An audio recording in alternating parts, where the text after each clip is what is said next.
Hare Krishna devotees.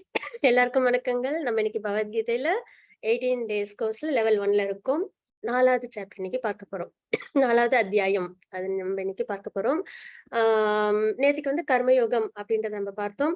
யோகம் அப்படின்றது வந்து நம்மள பகவானோட கனெக்ட் பண்ற ஒரு சாதனம், நம்மள பகவானோட சம்பந்தப்படுத்துற ஒரு சாதனமா இருக்கு அப்படின்றத நம்ம நேத்துக்கு பார்த்தோம் இல்லைங்களா? அப்ப அந்த யோகா அப்படின்றது ஒரு லேடர் இருக்கு. என்ன அப்படின்னு பாத்தீங்கன்னா, அடிமட்டமா இருக்கிறது என்ன அப்படின்னு பார்த்தோம்னா கர்மீஸ் அப்படின்னு சொல்லுவோம் நம்ம. கர்மீஸ் அப்படின்னா கர்மானாலே செயல்கள்னு அர்த்தம், சரிங்களா? அப்போ கர்மீஸ் அப்படின்றது அடிமட்டமா இருக்கிற ஒரு அந்த லேடர்லயே ஏணிப்படிகள், லேடர்னா ஏணிப்படிகள்னு சொல்லுவோம் இல்லைங்களா? அதுதான் முதல் படி. அதுல என்ன இருக்கும் அப்படின்னு பாத்தீங்கன்னா, முழுக்க முழுக்க வந்து சென்ஸ் கிராட்டிபிகேஷனுக்காகவும் மெட்டீரியல் விஷயங்கள்ல நிறைய வெல்த் சேர்க்கணும், அந்த மாதிரி ஒரு விஷயங்கள். அப்புறம் ரிலீஜியஸ் பாயிண்ட் ஆஃப் வியூல இந்த மாதிரிலாம் வந்து நிறைய விஷயங்கள் வந்து அவங்க வந்து பண்ணுவாங்க. அது எல்லாமே வந்து வேதத்துல வந்து ஒரு எதிர்பார்ப்போடையும் அவங்க வந்து பண்ணுவாங்க, சரிங்களா? இந்த மாதிரி இருக்கும். இன்னும் சொல்லப்போனா கர்மீஸ் வந்து என்ன பண்ணுவாங்கன்னு பாத்தீங்கன்னா, முக்கியமா வந்து ஸ்லீப்பிங், அதாவது தூங்குற, இப்ப அனிமல்லாம் இருக்கு இல்லைங்களா? அனிமல்ஸ், பேர்ட்ஸ் எல்லாம் என்ன பண்ணும்? பறவைகள், விலங்குகள்லாம் வந்து தூங்கும், சாப்பிடும், அப்புறம் இனவிருத்தி பண்ணும். அதுக்கப்புறம் வந்து அது வந்து டிஃபெண்ட் பண்ணிக்கும், தன்னை பாதுகாத்துக்கும் இல்லைங்களா? இதுதான் பேசிக்கா ஒரு லிவிங் என்டிட்டி. ஒரு உயிரினம் வந்து செய்யக்கூடிய வேலைகள் அப்படின்னு பார்த்தா, நல்லா தூங்கும், நல்லா சாப்பிடும், இனவிருத்தி பண்ணும், அதுக்கப்புறம் தன்னை பாதுகாப்பா வச்சுக்கும் இல்லைங்களா? அதுதான் வந்து பேசிக். அந்த லெவல்ல இருக்கிறவங்க, அதாவது ஸ்பிரிச்சுவலா நாலேஜ் இல்லாம அந்த லெவல்ல இருக்கிறவங்கள கர்மியஸ் அப்படின்னு சொல்லுவோம். ஏன்னா மனிதன் அப்படின்னும் போது பகவான் யாருன்னு தெரியிற ஒரு இன்டெலிஜென்ஸ் மனிதர்களுக்கு மட்டும்தான் உண்டு இல்லைங்களா? அந்த இன்டெலிஜென்ஸ் அப்படின்றது ஹியூமன் பீயிங்கா நம்ம பிறக்கிறப்பதான் நமக்கு கிடைக்குது. அந்த இன்டெலிஜென்ஸை நம்ம நல்லபடியா பயன்படுத்தி நம்ம பகவானுக்கு பக்தி சேவை பண்ணணும் அப்படின்றதான் தாத்பரியம்.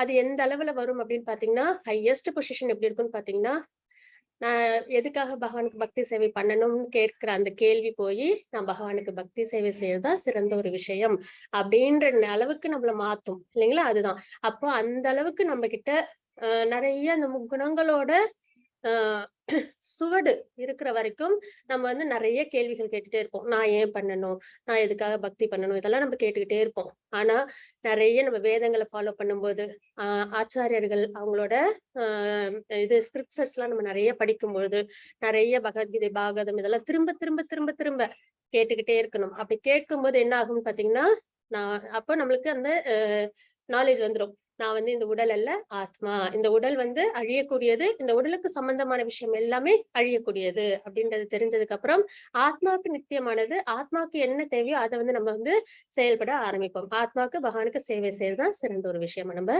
பார்க்கிறோம் இல்லைங்களா? அப்போ அந்த அளவுக்கு நம்ம வரணும் அப்படின்னா, இந்த யோகா லேடர் வந்து ரொம்பவே முக்கியமான ஒரு விஷயம். அதுல அடியில இருக்கிறது கர்மீஸ் அப்படின்னு சொல்லுவோம். அவங்க எப்படி இருப்பாங்கன்னா, ஆன்மீகமான விஷயங்கள்ல நாட்டம் இல்லாம வெறும்னு இந்த மாதிரி வந்து 4 விஷயங்கள்ல மட்டும் அவங்க வந்து ஈடுபட்டு இருப்பாங்க. அதே வந்து அதுக்கு மேல உள்ளவங்க என்ன பண்ணுவாங்கன்னு பாத்தீங்கன்னா, ஆன்மீகத்துல ஈடுபாடோட இருப்பாங்க. ஆனா ஏதாவது ஒண்ணு செஞ்சா இதுக்கு எனக்கு ஏதாவது ஒரு பலன் கிடைக்கணும் அப்படின்ற ஒரு எண்ணத்தோட, அப்புறம் அதுக்கப்புறம் இப்ப ஒரு ஒரு நல்ல ஒரு யாகம் யஜ்ஞம் பண்றாங்க அப்படின்னா, அதுக்கான விஷயமா அவங்களுக்கு ஒரு சுக்ருத்தி கிடைக்கும் இல்லைங்களா? அந்த மாதிரி பலனை எதிர்பார்த்து செய்றவங்க இருப்பாங்க. அவங்க வந்து கர்ம காண்டா அப்படின்னு வந்து நம்ம வந்து சொல்லுவோம். அதுக்கு மேல உள்ளது என்ன அப்படின்னு பாத்தீங்கன்னா, நிஷ்காம கர்ம யோகா, கர்ம யோகான்னு சொல்லுவோம். அவங்க எப்படி இருப்பாங்க அப்படின்னு பாத்தீங்கன்னா, தன்னோட கடமையை செய்வாங்க, பலனை எதிர்பார்க்க மாட்டாங்க. நம்ம வந்து ஆக்சுவலா எல்லா ரிச்சுவல்ஸும் நம்ம வந்து அவசியம் ஃபாலோ பண்ணணும். எதையுமே நம்ம வந்து விட்டுடவே கூடாது, சரிங்களா? அப்படின்னும் போது அது எல்லாமே அவங்க எல்லாருமே ஃபாலோ பண்ணுவாங்க. ஆனா அதுக்கான பலன்களை எதிர்பார்க்க மாட்டாங்க. அந்த மாதிரி உள்ளது வந்து நிஷ்காம கர்ம யோகா, உயர்ந்த ஒரு விஷயம். கர்ம யோகாவிலேயே உயர்ந்தது என்ன அப்படின்னா நிஷ்காம கர்ம யோகா. நம்மளோட கடமையை செய்யணும், ஆனா பலனை எதிர்பார்க்காம செய்யணும் அப்படின்றது. அதுக்கு மேல உயர்ந்தது என்ன அப்படின்னு பார்த்தோம்னா ஞான யோகம். ஞான யோகம்ன்றது எப்படி இருக்கும்னு பாத்தீங்கன்னா, ஆஹ் அவங்களாம் எப்படி இருப்பாங்கன்னா, ஞானிகள், முனிவர்கள்லாம் இருக்காங்க இல்லைங்களா? அவங்கதான் வந்து அவங்க செய்ற அந்த தவங்கள்லாம் இருக்கு இல்லைங்களா? அத ஞான யோகம் நம்ம வந்து சொல்லுவோம். அதுல என்ன அப்படின்னு பார்த்தீங்கன்னா, அவங்க வந்து எதையும் எதிர்பார்க்க மாட்டாங்க. மெட்டீரியல் விஷயத்தோட சம்மந்தமே இருக்காது. ஜட வாழ்க்கையில எந்த சம்மந்தமும் இல்லாம தான் இருப்பாங்க. அதுக்கப்புறம் வந்து ஸ்பெகுலேட்டிவ் நாலேட்ஜ்ன்னு சொல்லுவோம். அதாவது வந்து சரியா, தப்பா அந்த மாரிலாம் வந்து யோசிக்கிறதுலாம் இல்ல. பகவான் அவங்களுக்கு நம்ம பக்தி பண்ணணும், அவங்கள நோக்கி தவம் இருக்கணும் அப்படின்ற ஒரு தெளிவு அவங்க கிட்ட இருக்கும். சரிங்களா? அந்த மாதிரி தவம் செய்றது, இந்த மாரி விஷயங்கள்லாம் செய்றது வந்து ஞான யோகத்துல வந்து சேரும். அந்த ஸ்பெகுலேட்டிவ் நாலேட்ஜ்ன்னு சொல்றோம் இல்லைங்களா? ஆ இது இது இது நம்பலாமா, நம்பக்கூடாதா? இது சரியா, தப்பா? அப்படின்னு நம்ம யோசிக்கிறோம் இல்லைங்களா? அது எல்லாத்துக்கும் விடை தான் வந்து இந்த மாரி கிளாஸஸ். பகவத்கீதை, பாகவதத்துல பகவான் எல்லாத்துக்குமான விடைகள குடுத்திருக்காங்க. அப்ப அதெல்லாம் நம்ம தெரிஞ்சுக்கும்போது, நம்மளுக்கு அந்த சந்தேகங்கள் எல்லாமே போயிடும். அதுக்கப்புறம் பாத்தீங்கன்னா அஷ்டாங்க யோகா. சாரி, அஷ்டாங்க யோகா தான் ஞானிகள்லாம் பண்றது. அதுல என்னென்ன இருக்கு அப்படின்னு பார்த்தோம்னா, ஃப்ரூட்டிவ் ரிசல்ட்ஸ் எதிர்பார்க்க மாட்டாங்க. அதுக்கப்புறம் வந்து நாலேட்ஜ் இருக்கும். பகவானுக்கு தான் நம்ம பக்தி சேவை பண்ணணும்னு. அதுக்கப்புறம் வந்து மைண்ட், சென்சஸ் இதெல்லாம் வந்து கண்ட்ரோல்டா வச்சுப்பாங்க. அதுக்கப்புறம் வந்து மெடிடேஷன் பண்ணுவாங்க. பகவான நோக்கி தவம் இருப்பாங்க. சரிங்களா? ஞான யோகம்ன்றது பகவான பத்தின நாலேட்ஜ வளர்த்துக்கிறது. அதே மாரி அஷ்டாங்க யோகா தான் வந்து தவம் பண்ற முனிவர்கள் செய்யறது அப்படின்றத நம்ம இங்க பார்க்கிறோம். அப்போ கீழ அடிமட்ட லெவல்ல இருக்குது கர்மீஸ் அப்படின்றத பார்க்கிறோம். அதுக்கு மேல உள்ளது கர்ம காண்டா. ஏதாவது ஒரு விஷயத்த செஞ்சா நமக்கு இது கிடைக்கும் அப்படின்ற மாரி ஸ்பிரிச்சுவலா அவங்க வந்து இருப்பாங்க. அதுக்கு மேல உள்ளது அ நிஷ்காம கர்ம யோகா. அதுக்கு மேல உள்ளது ஞான யோகா. அதாவது பகவான பத்தின நாலேட்ஜ் நம்ம நெறைய வளர்த்துக்கணும். எதனால வளர்த்துக்கணும் அப்படின்னு பார்த்தீங்கன்னா, பகவான பத்தி நெறைய தெரிஞ்சா தான் நம்மளுக்கு அவங்க மேல பக்தியே வரும். இல்லைங்களா? நம்மளுக்கு ஒருத்தவங்கள பத்தி நல்லா பரிட்சயமா இருக்கு. வீட்ல உள்ள ஃபேமிலி மெம்பர்ஸ் பத்தி நம்மளுக்கு நல்லா தெரியும். அவங்களுக்கு எது பிடிக்கும், பிடிக்காதுன்னு. அப்ப அவங்க கிட்ட நம்மளால நல்ல ஒரு உறவ நம்மளால அமைச்சுக்க முடியும் இல்லைங்களா? அந்த மாரி பகவானோட நம்ம நல்ல உறவ அமைச்சுக்கணும்னா, கண்டிப்பா நம்மளுக்கு பகவான பத்தின நாலேட்ஜ் நெறைய தெரியணும் அப்படின்றத நம்ம பார்க்கிறோம். அதுக்கப்புறம் பார்த்தீங்கன்னா, அஷ்டாங்க யோகா. அதுல என்ன அப்படின்னு பார்க்கலாம்.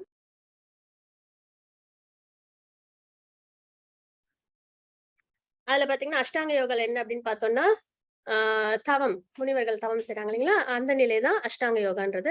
அதுக்கு மேல உள்ளது தான் பக்தி யோகா. பக்தி யோகான்றது முழுக்க முழுக்க பகவான் மேல முழு அன்போட எதையுமே எதிர்பார்க்காம பகவானோட சந்தோஷத்த மட்டுமே எய்மா வச்சு பண்றதுதான் பக்தி யோகம் அப்படின்றத நம்ம பார்க்கிறோம். அப்ப இந்த எல்லாமே வந்து பகவத்கீதையில பகவான் சொல்லியிருப்பாங்க. கர்ம யோகம்னா என்ன? ஞான யோகம்னா என்ன? அஷ்டாங்க யோகம்னா என்ன? பக்தி யோகம்னா என்னன்னு. இந்த படிகள நம்ம கடந்து கண்டிப்பா பக்தி யோகம் பண்ணணும். இதுலயே ரொம்ப முக்கியமா இன்னொரு விஷயம்னா, பக்தி யோகம் தான் உயர்ந்ததுன்னு தெரிஞ்சதுக்கு அப்புறம் நேரடியாவே பக்தி யோகம் நம்மளால பண்ண முடியும். எப்படின்னு பார்த்தீங்கன்னா, டிவோட்டீஸோட அசோசியேஷன் மூலமா. அவங்க பக்தி எப்படி பண்றதுன்றத நம்மளுக்கு நல்லபடியா சொல்லிக் குடுப்பாங்க. அப்ப நம்ம பகவானுக்கு பக்தி சேவையில நல்லபடியா நம்மளால ஈடுபட முடியும். ஸ்டெப் பை ஸ்டெப்பா போணும்னு கிடையாது. நேரடியாவும் நம்மளால பக்தி யோகம் பண்ண முடியும். அப்படின்றது தான் இங்க தாத்பரியம். அதுக்கப்புறம் நேத்துக்கு நம்ம 3 சாப்டர் பார்த்தோம். அதுல கர்ம யோகம்னா என்ன அப்படின்றத வந்து பார்த்தோம். அர்ஜுனர் வந்து ஒரு கொஸ்டின் கேட்பாங்க. எது சரி? அதாவது அ அம் அதாவது என்னோட கடமைய செய்யணுமா? இல்ல நான் விட்டுட்டு சந்நியாசம் போகணுமா? அப்படின்றத வந்து அவங்க வந்து கேட்டுருப்பாங்க. அதுக்கு பகவான் சொல்லுவாங்க, சந்நியாசம் எடுத்துட்டு இந்த மெட்டீரியல் விஷயங்கள்ல மனத வந்து அலைப்பாய விடுறத விட, தன்னோட பிரிஸ்கிரைப் டியூட்டி பகவான் பகவத்கீதையில முக்கியமா சொல்ற விஷயம் என்னன்னா, எந்த இடத்துலயுமே வந்து நம்மளோட பிரிஸ்கிரைப் டியூட்டி நமக்கான கடமைகள வந்து விட்டுடணும்ன்றத சொல்லவே இல்ல. எல்லா இடத்துலயுமே நமக்கான கடமைகள நம்ப செஞ்சுக்கிட்டே, அதே சமயத்துல பக்தியும் பண்ணணும். இதுதான் தாத்பரியம். அதனால எந்த இடத்துலயும் நம்ம வந்து நம்ம பிள்ளைங்க வந்து ஸ்பிரிச்சுவலா வந்தாங்கன்னா, அவங்க வந்து தனியா போயிடுவாங்களோ அப்படின்ற பயமே இருக்காது. ஏன்னா பகவத்கீதையில பகவான் எங்கேயுமே அப்படி சொல்லவே இல்ல. அதனால பார்த்தீங்கன்னா, நம்ம வந்து எப்பயுமே நம்மளோட பிரிஸ்கிரைப் டியூட்டிய பண்ணிக்கிட்டு நம்ம டிவோஷனல் சர்விஸ் பண்ணணும் அப்படின்றது தான் உயர்ந்தது அப்படின்றத பகவான் சொல்லியிருந்தாங்க இல்லைங்களா? அதுக்கப்புறம் நம்ம எந்த ஒரு விஷயம் ஃபுட் எடுத்துக்கிட்டாலும் அத பகவானுக்கு நிவேதானம் பண்ணிட்டு எடுத்துக்கணும். அப்போ பகவானுக்கு நம்ம ப்ரிப்பேர் பண்ற ஃபுட் எல்லாத்தையும் எடுத்து வச்சு, அதுல துளசி இலைகள்லாம் வச்சு, அதுக்கப்புறம் அவங்களுக்கு அத நிவேதானமா பண்ணிட்டு நம்ம எடுத்துக்கும்போது, நம்மளுக்கு பாபங்கள் வந்து சேராது. அதே அளவுக்கு நம்மளுக்கு பியூரிஃபிகேஷனும் கிடைக்கும். அப்படின்றதை நம்ம பார்த்தோம். அதுக்கப்புறம் நாம சங்கீர்த்தனம் தான் சிறந்தது அப்படின்றத நம்ம பார்த்தோம் இல்லைங்களா? கலியுகத்துல நாம சங்கீர்த்தனம் தான் உயர்ந்ததுன்றத நம்ம பார்த்தோம். அதனால எப்பயுமே நித்தியபடி பகவானோட நாமத்த உச்சரிச்சுக்கிட்டே இருக்கணும். அதுவும் நம்ம நேத்துக்கே தெரிஞ்சுக்கிட்டோம். இதான் செயல்கள் மூலியமா பகவான நம்ப சம்மந்தப்படுறது, பகவானோட சம்மந்தப்படுறது, பகவான திருப்தி பண்றது அப்படின்றத பார்த்துட்டு வந்தோம். அதுக்கப்புறம் முன்மாதிரியா இருக்கணும் எல்லாருக்கும்ன்றதையும் பார்த்தோம். அதுக்கப்புறம் லஸ்ட் காமம் தான் எதிரி நமக்கு அப்படின்றத நம்ம பார்த்தோம் இல்லைங்களா? அப்போ அந்த காமம் அப்படின்றது இந்த பொருட்கள் மேல நமக்கு வரும். இந்த ஜட உலகத்துல உள்ள பொருட்கள் மேல அந்த 5 புலன்களும் சம்பந்தப்படும்போது, பார்க்கும்போது நம்மளுக்கு அந்த ஆசைகள் வரும். அத அடையறதுக்காக நம்ம பிரயத்தனப்பட்டுக்கிட்டே இருப்போம் அப்படின்றத பார்த்தோம். அப்ப அந்த ஆசைகள நம்ம என்ன பண்ணணும்? துறக்கணும். எந்த ஆசைகள? ஜட உலகத்துல உள்ள ஆசைகள நம்ப துறக்கணும் அப்படின்றத நம்ப பார்த்தோம் இல்லைங்களா? அப்ப அந்த ஜட ஆசைகள் ஜட உ மெட் உல உலகத்துல உள்ள ஆசைகள துறக்கணும் அப்படின்னா, அதுக்கு நம்மளுக்கு என்ன தேவை? நாலேட்ஜ் வேணும். ஞானம் வேணும் இல்லைங்களா? அப்ப அந்த ஞானத்த தான் பகவான் வந்து நம்மளுக்கு 4த் சாப்டர்ல குடுக்குறாங்க. இதுதான் 2த்துக்குமான கனெக்ஷன். ஞான யோகம், அறிவின் யோகம். நம்ப நெறைய பகவான பத்தின விஷயங்கள தெரிஞ்சுக்கும்போது, நம்ம பகவானோட சம்பந்தப்படுறோம் அப்படின்றத நம்ம இங்க பார்க்கிறோம். ஹரே கிருஷ்ண லலிதா மாதாஜி பிரணாம். हरे कृष्णा। அ. ओम अज्ञानतिमिरान्धस्य ज्ञानाञ्जनशलाकया चक्षुरुन्मिलितं येन तस्मै श्रीगुरवे नमः। श्रीचैतन्यमनोभीष्टं स्थापितं येन भूतले स्वयं रूपकदा मह्यं ददाति स्वपदान्तिकम्। वन्देऽहं श्रीगुरो श्रीयुधपदकमलं श्रीगुरून् वैष्णवां च श्रीरूपं साग्रजातं सहगणरघुनाथान्वितं तं सजीवं साद्वैतं सावधूतं परिजनसहितं कृष्णचैतन्यदेवं श्रीराधाकृष्णबादालसहगण ललिता श्रीविशाखान्वितां च हे कृष्णा करुण सिंधो दीनबन्धो जगत्पते गोपेशा गोपिका कांता राधा कांता नमोस्तुते। तप्त कांचन गौरंगी राधे वृंदावनेश्वरी वृषभानुसुते देवी प्रणमामि हरिप्रिये। वाञ्छा कल्पदारुभ्य च कृपा सिन्धुभ्य च पतितानां पावनेभ्यो वैष्णवेभ्यो नमो नमः। नमो ओं विष्णुपादाय कृष्णप्रेष्ठाय भूतले श्रीमते भक्तिवेदान्त स्वामिनिति नामिने। नमस्ते सरस्वती देवी गौरवाणी प्रसारिणे निर्विशेष शून्यवादी पाश्चात्य देशधारिणे। जय श्री कृष्ण चैतन्य प्रभु नित्यानंद श्री अद्वैत गदाधर श्रीवासादि गौर भक्त वृंदा। हरे कृष्णा कृष्ण कृष्ण हरे हरे हरे हरे राम राम राम हरे हरे। हरे कृष्ण कृष्ण कृष्ण हरे हरे हरे राम राम राम हरे हरे। हरे कृष्ण कृष्ण कृष्ण हरे हरे हरे राम राम राम हरे हरे। ओम नमो भगवते वासुदेवाय नमः। हरे कृष्णा माता जी। हरे कृष्णा। தேங்க்யூ மாதாஜி. ஹரே கிருஷ்ணா. அப்போ இங்க நம்ம நேத்துக்கு என்னென்ன பார்த்தோம் அப்படின்றத இங்க இருக்கு. நம்ம அதை ஏற்கனவே இப்பயே பார்த்தோம் இல்லைங்களா? அதாவது எதுவும் ஒண்ணு சொல்லுங்க அப்படின்னு சொல்லி பகவான்கிட்ட கேட்பாங்க. துரத்தல் அல்லது செயல். அப்புறம் நிஷ்காம கர்மயோகன்றது பலன்கள் எதிர்பார்க்காம செய்யக்கூடிய செயல்கள். அது மிகவும் உயர்ந்த ஒரு விஷயம். அதுதான் இருக்கு இல்லையா? கர்மயோகத்துல சிறந்த விஷயம் என்ன அப்படின்னு பாத்தீங்கன்னா நிஷ்காம கர்மயோகா. அது ஞான யோகத்தோட சிறந்தது. அதுக்கப்புறம் கர்ம காண்டம்ன்றது எதையாவது எதிர்பார்த்து செய்யறது. ஏதாவது ஒரு விஷயத்துக்காக நம்ம ஒரு செயலை செய்யறது அப்படின்றதெல்லாம் நம்ம பார்த்தோம். அதுக்கப்புறம் எடுத்துக்காட்டாக வழிநடத்துங்கள் அப்படின்றத நம்ம பார்த்தோம். அப்புறம் மிகப்பெரிய எதிரி என்ன அப்படின்னு பார்க்கும்போது அது லஸ்ட், காமம் அப்படின்றத நம்ம பார்த்தோம் இல்லைங்களா? இன்னைக்கு நம்ம 4வது அத்தியாயத்துல என்னென்ன பார்க்க போறோம். இது வந்து ஞான யோகம் அப்படின்னு பார்த்தோம் இல்லைங்களா? அறிவின் யோகம் பார்த்தோம். அப்ப அதுல என்னென்ன இருக்கு அப்படின்னு பார்த்தோம்னா கிருஷ்ணரை பற்றிய ஆழ்நிலை அறிவு. இதுல நம்ம தெரிஞ்சுக்க போறது எல்லாமே பகவானை பத்தின விஷயங்கள். ஏன்னா பகவானை பத்தி நிறைய தெரிஞ்சுக்கும் போது அவங்க நமக்கு ரொம்ப பரிச்சயமானவங்களா இருப்பாங்க. எப்படி வந்து அர்ஜுனனுக்கு, ஹனுமனுக்கு, யசோதாமாக்கெல்லாம் அவங்களுக்கு ரொம்ப பிடிக்கும், நெருக்கமானவங்களா இருக்காங்க இல்லைங்களா? அந்த மாதிரி நம்மளாலையும் பகவானை உணர முடியும். பகவானை பத்தி நிறைய தெரிஞ்சுக்க நம்மளுக்கும் அந்த மாதிரி ஒரு உணர்வு நம்ம பகவான் மேல நம்மளுக்கு ஏற்படும் அப்படின்றதுனால நம்ம எப்பயுமே பகவானை பத்தி நிறைய தெரிஞ்சுக்கணும். அப்ப கிருஷ்ணரை பற்றி ஆழ்நிலை அறிவு அப்படின்றத நம்ம வந்து 4.1-10 வரைக்கும் பார்க்க போறோம். ஏவம் பரம்பர பிராப்தம் அப்படின்ற ஸ்லோகத்தின் மூலியமாக. அதுக்கப்புறம் கிருஷ்ணர் அனைத்து பாதைகளின் குறிக்கோளாகவும் வர்ணாசிரம அமைப்பை உருவாக்கியவராகவும் இருக்கிறார் அப்படின்றத 4.11-15 வரைக்கும் பார்க்க போறோம்.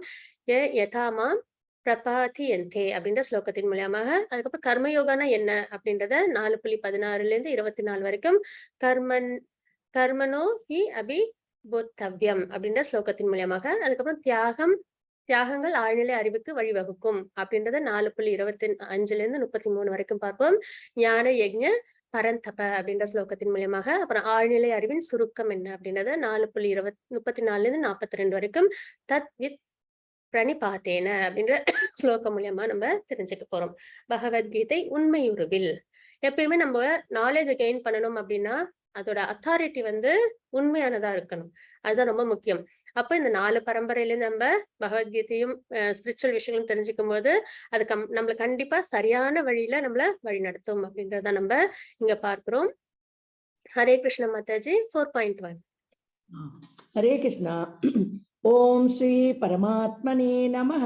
अथ चतुर्थोऽध्यायः। श्री भगवानुवाच इमं विवस्वते योगं प्रोक्तवानहमव्ययम् विवस्वान् मनवे प्राह मनुरिक्ष्वागवे ब्रवीत्. हरे कृष्ण. புருஷோத்தமரான முழுமுதற் கடவுள் ஸ்ரீ கிருஷ்ணர் கூறினார், அழிவற்ற இந்த யோக விஞ்ஞானத்தை நான் சூரிய தேவனான விவஸ்வானுக்கு உபதேசித்தேன். விவஸ்வான் மனிதகுல தந்தையான மனுவுக்கும் மனு இஷ்வாகு மன்னனுக்கும் இதனை முறையை உபதேசித்தனர் அப்படின்றத சொல்றாங்க. அப்ப பகவத்கீதை அப்படின்றது ஃபர்ஸ்ட் அர்ஜுனருக்கு கொடுக்கல, பகவான் யாருக்கு கொடுத்திருக்காங்க? விவஸ்வானுக்கு கொடுத்திருக்காங்க அப்படின்றது இங்க நம்ம பார்க்கிறோம். அதுவும் இல்லாம யோக விஞ்ஞானத்தை அப்படின்றத சொல்றாங்க. ஏன்னா இதுல நிறைய நம்மளுக்கு என்னது கர்மயோகம், ஞான யோகம், அஷ்டாங்க யோகம், பக்தி யோகம், இந்த மூணுத்தை பத்தியும் பகவான் கொடுக்குறாங்க இல்லைங்களா? இது ஒரு விஞ்ஞானம். நம்ம எப்பயுமே வந்து ஸ்பிரிச்சுவல் அப்படின்னாலே அதுல இருந்து கொஞ்சம் ஆன்மீகம் அப்படின்ற ஒரு விஷயத்துல இருப்போம். ஆனா இதுதான் நம்மள சரியான பாதையில வழிநடத்தக்கூடிய ஒரு விஞ்ஞானம் அப்படின்ற பட்சத்துல அதை நம்ம அவசியம் தெரிஞ்சுக்கணும். அப்ப யோக விஞ்ஞானத்தை யாருக்கு கொடுத்திருக்காங்க? விவஸ்வான்றவங்க சூரிய கடவுள், சரிங்களா? அவங்களுக்கு கொடுத்திருக்காங்க. அப்போ சூரிய கடவுள் யாருக்கு கொடுத்தாங்க அப்படின்னு பாத்தீங்கன்னா, மனித குல தந்தையான மனுவுக்கு கொடுத்திருக்காங்க. மனு வந்து இஷ்வாகு மன்னனுக்கு கொடுத்திருக்காங்க.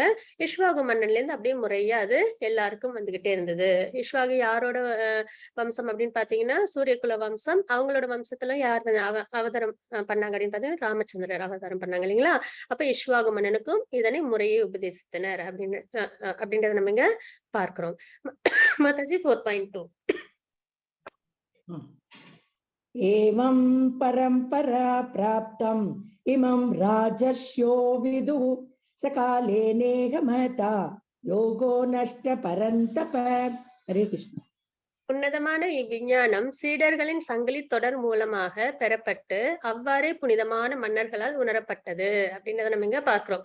அப்ப இந்த விஞ்ஞானம் படிப்படியா ஒவ்வொருத்தவங்க அது தலைமுறையா அது என்ன ஆகுது, ஒவ்வொருத்தவங்களுக்கும் அது வந்து பரிமாறப்பட்டு வந்துட்டு இருக்கு. அதாவது ஒரு இடத்துக்கும் கொடுக்கப்பட்டு வந்துட்டே இருந்தது அவங்களோட தலைமுறையினருக்கு. அதுவும் பாத்தீங்கன்னா இங்க என்ன போட்டிருக்காங்க பாத்தீங்கன்னா, அவ்வாறே புனிதமான மன்னர்களால் உணரப்பட்டது. எப்பயுமே மன்னர்கள் தான் வந்து என்ன பண்றாங்க, ரூல்ஸ் அண்ட் ரெகுலேஷன்ஸ் போடுறாங்க, ஆட்சி தர்ம வழியில பண்ணணும் இல்லைங்களா? அப்போ கண்டிப்பா யார் தெரிஞ்சுக்கணும் இந்த ஞானத்தை? ஆட்சி பண்றவங்க தெரிஞ்சுக்கணும். யாரின் மூலியமா தெரிஞ்சுக்கணும்? குருவின் மூலியமா தெரிஞ்சுக்கணும். அப்போ குருன்றவங்க தர்மம் எது அதர்மம் எதுன்னு அவங்களுக்கு தெரியும். வேதங்களுக்கு தெரிஞ்சவங்களா இருப்பாங்க. ஏன்னா வேதங்கள் தான் நம்மளுக்கு சரியான வழிகாட்டுதலை கொடுக்குது. அப்போ அந்த குருவோட ஆலோசனையின்படி மன்னர்கள் என்ன பண்ணாங்க அந்த காலத்துல? அவங்க ஆட்சி பண்ணாங்க. அவங்களோட விருப்பப்படி இல்ல. அவங்க என்ன பண்ணாங்க? குரு கிட்ட எது சரி தப்பு அப்படின்ற ஆலோசனை பண்ணி அதன்படிக்கு அவங்க என்ன பண்ணாங்க? அவங்க ஆட்சி பண்ணாங்க. அதனாலதான் தர்மம் தலை தூக்கி இருந்தது அந்த காலத்துல எல்லாம், சரிங்களா? அவ்வாறே புனிதமான மன்னர்களால் உணரப்பட்டது. ஆனால் காலப்போக்கில் அத்தொடர் விட்டு போகவே இவ்விஞ்ஞானம் மறைந்து விட்டதை போல தோன்றுகிறது. ஆனா ஒரு சில காலகட்டத்துக்கு அப்புறம் இது என்ன ஆயிடுது, மறைஞ்சிருது கொஞ்சம் கொஞ்சமா அப்படின்றத நம்ம இங்க பார்க்கிறோம். அதுக்கப்புறம் பாத்தீங்கன்னா இது இன்னமும் ஒரு முக்கியமான ஒரு விஷயம் என்ன அப்படின்னு பாத்தீங்கன்னா, இந்த 4 சம்பிரதாயத்துல இருந்து நம்ம தெரிஞ்சுக்கணும். எந்த ஒரு ஆன்மீக விஷயமா இருந்தாலும் இந்த 4 சம்பிரதாயத்துல இருந்து தெரிஞ்சுக்கணும். நம்ம சரியான வழியில அவங்க கூட்டிட்டு போவாங்க, சரிங்களா? அதுல என்னென்னு பார்த்தோம்னா, பிரம்ம சம்பிரதாயம், அப்புறம் லக்ஷ்மி சம்பிரதாயம், அதான் ஸ்ரீ சம்பிரதாயம், அப்புறம் ருத்ர சம்பிரதாயம், அப்புறம் குமார சம்பிரதாயம். இதுதான் 4 சம்பிரதாயம் இருக்கு. அதுல பாத்தீங்கன்னா பிரம்ம சம்பிரதாயம் வந்து மத்வாச்சாரியரால வழிநடத்தப்பட்டுச்சு. இஷ்கான் ஃபாலோ பண்றது பிரம்ம சம்பிரதாயம், கௌடிய சம்பிரதாயம் அப்படின்னு நம்ம வந்து சொல்லுவோம். அப்புறம் ஸ்ரீ சம்பிரதாயம் அப்படின்றது ராமானுஜாச்சாரியரால இப்பயும் வழிநடத்தப்பட்டு இருக்கு, சரிங்களா? அது பாத்தீங்கன்னா பொதுவா நம்ம ஊர்ல கோயில் எல்லாம் பாத்தீங்கன்னா ஸ்ரீ சம்பிரதாயம் தான் வந்து ஃபாலோ பண்ணுவாங்க. அவங்களும் வந்து எந்த ஒரு விஷயமும் வெளியில இருந்து எடுக்க மாட்டாங்க. இந்த 4 சம்பிரதாயத்திலுமே வெளியில இருந்து தன்னோட கருத்துக்களை அதுல கொண்டு வர்றது இந்த மாதிரி எந்த ஒரு விஷயமும் இருக்காது. ரொம்ப அத்தன்டிகேட்டடா இருப்பாங்க. இதுதான் பகவான் கொடுத்த உபதேசம், அதை அதே மாதிரியே அதை தாத்பரி மாறாம கொண்டு போவாங்க, சரிங்களா? அதுக்கப்புறம் ருத்ர சம்பிரதாயம், அது வந்து விஷ்ணு சுவாமி அவங்களால வழி வழியா கொண்டு வரப்பட்டுச்சு. அதுக்கப்புறம் குமார சம்பிரதாயம், அது வந்து நிம்பகாச்சாரியர் அவங்க மூலியமா வழிநடத்தப்பட்டு வருது அப்படின்றத நம்ம இங்க பாக்குறோம். அப்போ நம்ம ஸ்பிரிச்சுவல் நாலேஜ் அப்படின்னா இந்த 4 சம்பிரதாயத்துல ஒரு சம்பிரதாயத்தோட நம்ம தொடர்பு கொண்டு நம்ம தெரிஞ்சுக்கணும் அப்படின்றத நம்ம இங்க பார்க்கிறோம். இப்ப நம்ம இஷ்கான் மூலியமா நம்ம தெரிஞ்சுக்கிறோம் இல்லைங்களா? அப்போ நம்மளோடது பிரம்ம சம்பிரதாயம், கௌடிய சம்பிரதாயம் அப்படின்றத நம்ம இங்க தெரிஞ்சுக்கிறோம். மாதாஜி 4.5. ஸ்ரீ பகவானுவாச்ச பகூனி மே வ்யதீதானி ஜன்மானி தவ சார்ஜுன தான்யஹம் வேத சர்வாணி நத்வம் வேத்த பரந்தப. கிருஷ்ணா. புருஷோத்தமரான முழுமுதற் கடவுள் கூறினார், நானும் நீயும் பற்பல பிறவிகளை கடந்துள்ளோம். ஆனால் அவை எல்லாவற்றையும் நினைவு கொள்ள முடியும். ஆனால் எதிரிகளை தவிக்கச் செய்பவனே அது உன்னால் முடியாது. இதுக்கு முன்னாடி ஒரு ஸ்லோகம் இருக்கும். அதுல அர்ஜுனர் கேட்பாங்க, நீங்களும் நானும் இப்ப சமகாலத்துல இருக்கோம். ஏன்னா அவங்க 2 பேரும் என்னது அத்தை பிள்ளை அந்த அந்த ஒரு உறவு இருக்கும் இல்லைங்களா? அப்போ நானும் நீயும் இப்ப சமகாலத்துல இருக்கோமே. அப்படி இருக்கும்போது விவஸ்வானுக்கு நீ இந்த நாலேஜ குடுத்தேன்னு சொல்றியே, அது எப்படி? அப்படின்னு சொல்லி அர்ஜுனர் வந்து கொஸ்டின் கேட்பாங்க. அதுக்கு வந்து பகவான் என்ன பதில் சொல்றாங்க? நானும் நீயும் பற்பல பிறவிகளை கடந்துள்ளோம் அப்படின்றத இங்க நம்ம தெரிஞ்சுக்கிறோம். அப்போ நம்ம எல்லாருக்கும் நிறைய பிறவிகள் உண்டு. இது எல்லாத்தையும் பகவானால தெரிஞ்சுக்க முடியும். ஆனா நம்மளால அத வந்து ஞாபகம் வச்சுக்க முடியாது. எதனால பகவானால முடியுது, நம்மளால முடியல? பகவான் சுப்ரீம் பர்சனாலிட்டி ஆஃப் காடட். அவங்க வந்து என்னது முழுமுதற் கடவுள் இல்லைங்களா? ஆனா நமக்கு ஏன் அந்த மாதிரி ஞாபகம் வச்சுக்க முடியல அப்படின்னு பார்த்தோம்னா, நம்ம கிட்ட இந்த முக்குணங்களோட தாக்கம் உண்டு எப்பயுமே. அந்த தாக்கத்தால நம்மளால என்ன பண்ண முடியல? பகவானையும் நம்மளால புரிஞ்சுக்க முடியல. அதுக்கப்புறம் எந்த விஷயங்களும் நம்மளுக்கு ஞாபகம் இருக்கிறது இல்ல. சரிங்களா? அதனாலதான். ஆனால் எதிரிகளை தவிக்க சொன்னேன். அது உன்னால் முடியாது. நிறைய பிறவிகள் எடுத்திருக்கோம். ஆனா அது எதுவும் நமக்கு தெரியாது. ஆனா நம்ம கூட சூப்பர் சோலா பகவான் எப்பயுமே இருந்துகிட்டே இருப்பாங்க. ஒரு சோல் அப்படின்னா அது கூட சூப்பர் சோல். ஆத்மானா பரமாத்மா கூடவே இருந்து பத்திரமா பாத்துக்கிட்டே இருப்பாங்க எப்பயுமே. அப்போ சாட்சியா இருப்பாங்க. நம்ம எடுக்கிற பிறவிகள்ல நம்ம செய்யற நம்ம எப்பயுமே தனிச்சு ஒரு செகண்ட் கூட நம்மளால இருக்கவே முடியாது. எந்நேரமும் நம்ம கூட இருக்கிறது யாரு? பரமாத்மா. பகவான் நம்ம கூடவே இருக்காங்க. அப்படின்ற பட்சத்துல நம்ம எப்பயுமே என்ன பண்றோம்? பகவானோட ப்ரொடெக்ஷன்ல இருக்கோம். அப்படின்றத நம்ம இங்க தெரிஞ்சுக்கிறோம். இதுல பாத்தீங்கன்னா சார்ட் இருக்கு. இதுல என்ன அப்படின்னு பாத்தீங்கன்னா, இது வந்து பிரம்மாவோட ஆயுட்காலம். அதெல்லாம் வந்து நம்ம வந்து தெரிஞ்சுக்க போறோம். இது பாத்தீங்கன்னா கலியுகம். அது மட்டும் நம்ம வந்து ஞாபகம் வச்சுக்கலாம். அது எவ்வளவு அப்படின்னு பாத்தீங்கன்னா 4,32,000 சரிங்களா? 4,32,000 கலியுகம். அதாவது மொத்தம் வந்து 4 யுகங்கள் இருக்கு. சத்யுகம், திரேதாயுகம், துவாபர யுகம், கலியுகம் அப்படின்னு 4 யுகங்கள் இருக்கு. அந்த 4 யுகங்கள்ல கலியுகத்தோட கால அளவு எவ்வளோ அப்படின்னு பார்த்தோம்னா 4,32,000 ஆண்டுகள் கலிகாலத்தோட கால அளவு. அது இன்டூ 2 போட்டோம்னா துவாபர யுகத்தோட அளவு கிடைக்கும். அப்புறம் கலிகாலம் இன்டூ திரேதா யுகத்தை நம்ம வந்து 2ஆல மல்டிப்ளை பண்ணோம் அப்படின்னா 3ஆல மல்டிப்ளை பண்ணோம்னா திரேதா யுகம் கிடைக்கும். சரிங்களா? அதுக்கப்புறம் அதே மாதிரி சத்தியுகத்தை கலியுகம் இன்ட்டு 4 போட்டோம்னா நம்மளுக்கு சத்தியுகத்தோட அளவு கிடைக்கும். சரிங்களா? அப்போ கலியுகத்தோட கால அளவை வச்சுட்டு நம்மளால இந்த யுகத்தோட கால அளவையும் நம்மளால கால்குலேட் பண்ண முடியும். அப்ப 4,32,000 அதை மட்டும் நம்ம ஞாபகம் வச்சுக்கணும். அதுக்கப்புறம் பாத்தீங்கன்னா இது 4ம் சேர்ந்ததுதான் வந்து ஒரு யுகம் அப்படின்னு நம்ம வந்து பார்க்கிறோம் இல்லைங்களா? அப்போ திவ்ய யுகம் அதாவது பிரம்மாவுக்கு பாத்தீங்கன்னா 100 நாட்கள். நமக்கும் 100 நாட்கள், பிரம்மாவுக்கும் 100 நாட்கள். ஆனா நம்மளோடது ஃபிராக்ஷன் ஆஃப் செகண்ட். பிரம்மாவோட ஆயுட்காலம் ரொம்ப அதிகமா இருக்கும். அது மட்டும் இல்ல மேல் உலகம் போக போக அதாவது சொர்க்கலோகம், மகரலோகம், தபலோகம் அந்த மாதிரி மேல போக போக அவங்களோட ஆயுட்காலம் நம்மளோட பூமியோட ஆயுட்கால நாட்களை விட அதிகமாயிட்டே இருக்கும். சரிங்களா? அப்படின்ற பட்சத்துல பிரம்மாவோட ஒரு நாள் அது வந்து எவ்வளவு வரும் அப்படின்னு பாத்தீங்கன்னா 1000 சுழற்சி. இந்த 4 யுகங்களும் இருக்கு இல்லைங்களா? திவ்ய யுகங்கள். அது 1000 முறை சுழற்சி அடைஞ்சா பிரம்மாவோட ஒரு நாள். அதே மாதிரி மறுபடியும் 1000 முறை சுழற்சி ஏற்படும். அப்போ பிரம்மாவோட ஒரு இரவு. அப்போ பிரம்மாவோட ஒரு முழுமையான நாள் 24 மணி நேரம் அப்படின்னு சொன்னோம்னா 2000 திவ்ய யுகங்கள் சுழற்சி எடுக்கணும் அப்படின்றத அங்க நம்ம தெரிஞ்சுக்கிறோம். அப்போ 1000 சுழற்சி இந்த திவ்ய யுகங்கள் எடுத்ததுக்கு அப்புறம் என்ன ஆகும் அப்படின்னு பாத்தீங்கன்னா ஒரு பிரளயம் ஏற்படும். அந்த பிரளயத்துல பூலோகம், புவர்லோகம், சொர்க்கலோகம் இது 3ம் தண்ணில அப்படியே முழுகிடும். சரிங்களா? பிரம்மாவோட இரவு முடிகிற வரைக்கும் இந்த 3 லோகங்களும் தண்ணீரிலே இருக்கும். அதுக்கப்புறம் அதுக்கு மேல உள்ள மகர லோகத்துல உள்ளவங்க ஜனலோகத்துக்கு போயிடுவாங்க. சரிங்களா? பிரம்மாவோட பகல் வர வரைக்கும் எப்படி நம்ம இரவு முழுக்க உறங்கிட்டு பகல்ல ஏஞ்சு நம்மளோட செயல்கள் செய்றோம். அது மாதிரி பிரம்மாவும் வந்து இரவு முடிந்ததும் பகல்ல ஏஞ்சு அவங்களோட கிரியேஷன்ஸ் ஸ்டார்ட் பண்ணும்போது இந்த உலகம்லாம் மறுபடியும் தண்ணில இருந்து வெளியில வந்துடும். இது ஒரு அனிஹிலேஷன். சரிங்களா? இது ஒரு பிரளயம். பிரளயம்ன்றது மொத்தம் 4 இருக்கு. ஒண்ணு பாத்தீங்கன்னா மகா பிரளயம் அப்படின்னு சொல்லுவோம். அது எப்ப அப்படின்னா பிரம்மாவோட ஆயுட்காலம் முடியும் பொழுது மகா பிரளயமே ஏற்படும். அதுக்கப்புறம் பிரம்மாவோட ஒரு நாள் முடியும் பொழுது ஒரு பிரளயம் ஏற்படும். அது என்ன அப்படின்னு பாத்தீங்கன்னா அதுதான் இந்த 3 லோகங்களும் நீருக்குள்ளார மூழ்கி இருக்கும். சரிங்களா? அதுக்கப்புறம் வந்து மனிதன் ஒரு பிறவி முடிஞ்சு இன்னொரு பிறவி எடுக்கிறாங்க இல்லைங்களா, அது ஒரு பிரளயம். அதே மாதிரி இன்னொன்னு என்ன அப்படின்னு பாத்தீங்கன்னா, நம்ம இந்த கிராஸ் பாடி எல்லாம் விட்டுட்டு பகவானை போய் சேர்றோம் இல்லைங்களா, அது ஒரு பிரளயம். சரிங்களா, மொத்தம் 4 இருக்கு. இது பாகவதத்துல இருக்கு. அப்போ இந்த மாதிரி பார்க்கும்போது மொத்தம் 1000 சைக்கிள்ஸ். சரிங்களா, திவ்யயுகம். அது பிரம்மாவோட ஒரு நாள் பிரம்மாவுக்கு இருக்கும்போது மனுக்கள் எத்தனை பேர் இருப்பாங்கன்னு பாத்தீங்கன்னா 14 மனுக்கள் ஆட்சி பண்ணுவாங்க. அப்போ ஒரு மனு 71 திவ்ய யுகத்தை ஆட்சி பண்ணுவாங்க அப்படின்னு நம்ம தெரிஞ்சுக்கிறோம். ஒரு நாள் பிரம்மாவோடதுக்கு 14 மனுக்கள், ஒரு நாள் முழுக்க வந்து 14 மனுக்கள் இருப்பாங்க. அப்போ அதுல ஒரு மனுவோட ஆட்சி காலம் எத்தனை திவ்ய யுகம் வரும்னா 71 வரும். இந்த சந்தியாஸ்ன்றது ஒரு யுகமும் இன்னொரு யுகமும் merge ஆகுற ஒரு நேர காலம் அப்படின்றத நம்ம இங்க தெரிஞ்சுக்கிறோம். சரிங்களா, அதுக்கப்புறம் பாத்தீங்கன்னா பிரம்மாவோட பகல்ல அதாவது 14 மன்வந்தரங்கள், அதுக்கப்புறம் வந்து 15 சந்தியாஸ், இதெல்லாம் வந்து இருக்கும். இப்போ பகுதி பிரளயம் ஏற்படும். பகல் முடிஞ்ச உடனே பகுதி பிரளயம் ஏற்படும் அப்படின்றத நம்ம இங்க பார்க்கிறோம். இதே மாதிரி பிரம்மாவோட 100 நாட்களும் கடந்துச்சு அப்படின்னா மகா பிரளயம் ஏற்படும். அப்ப பிரம்மாவோட ஆயுட்காலம் என்ன அப்படின்றத நம்ம இங்க பார்க்கிறோம். 311.04 லேக்ஸ். சரிங்களா, அதாவது லட்ச கோடி ஆண்டுகள் அப்படின்றத நம்ம இங்க தெரிஞ்சுக்கிறோம். இதுதான் வந்து கால அளவு அப்படின்னு நம்ம இங்க தெரிஞ்சுக்கிறோம். இதில் இந்த 4,32,000 இந்த பூமியில நமக்கு இருக்கிற ஆண்டு காலத்தோட அளவை வச்சு நம்ம கால்குலேட் பண்றது. பிரம்மாவின் ஆயுள் என்ன அப்படின்றத நம்ம இங்க பார்க்கிறோம்.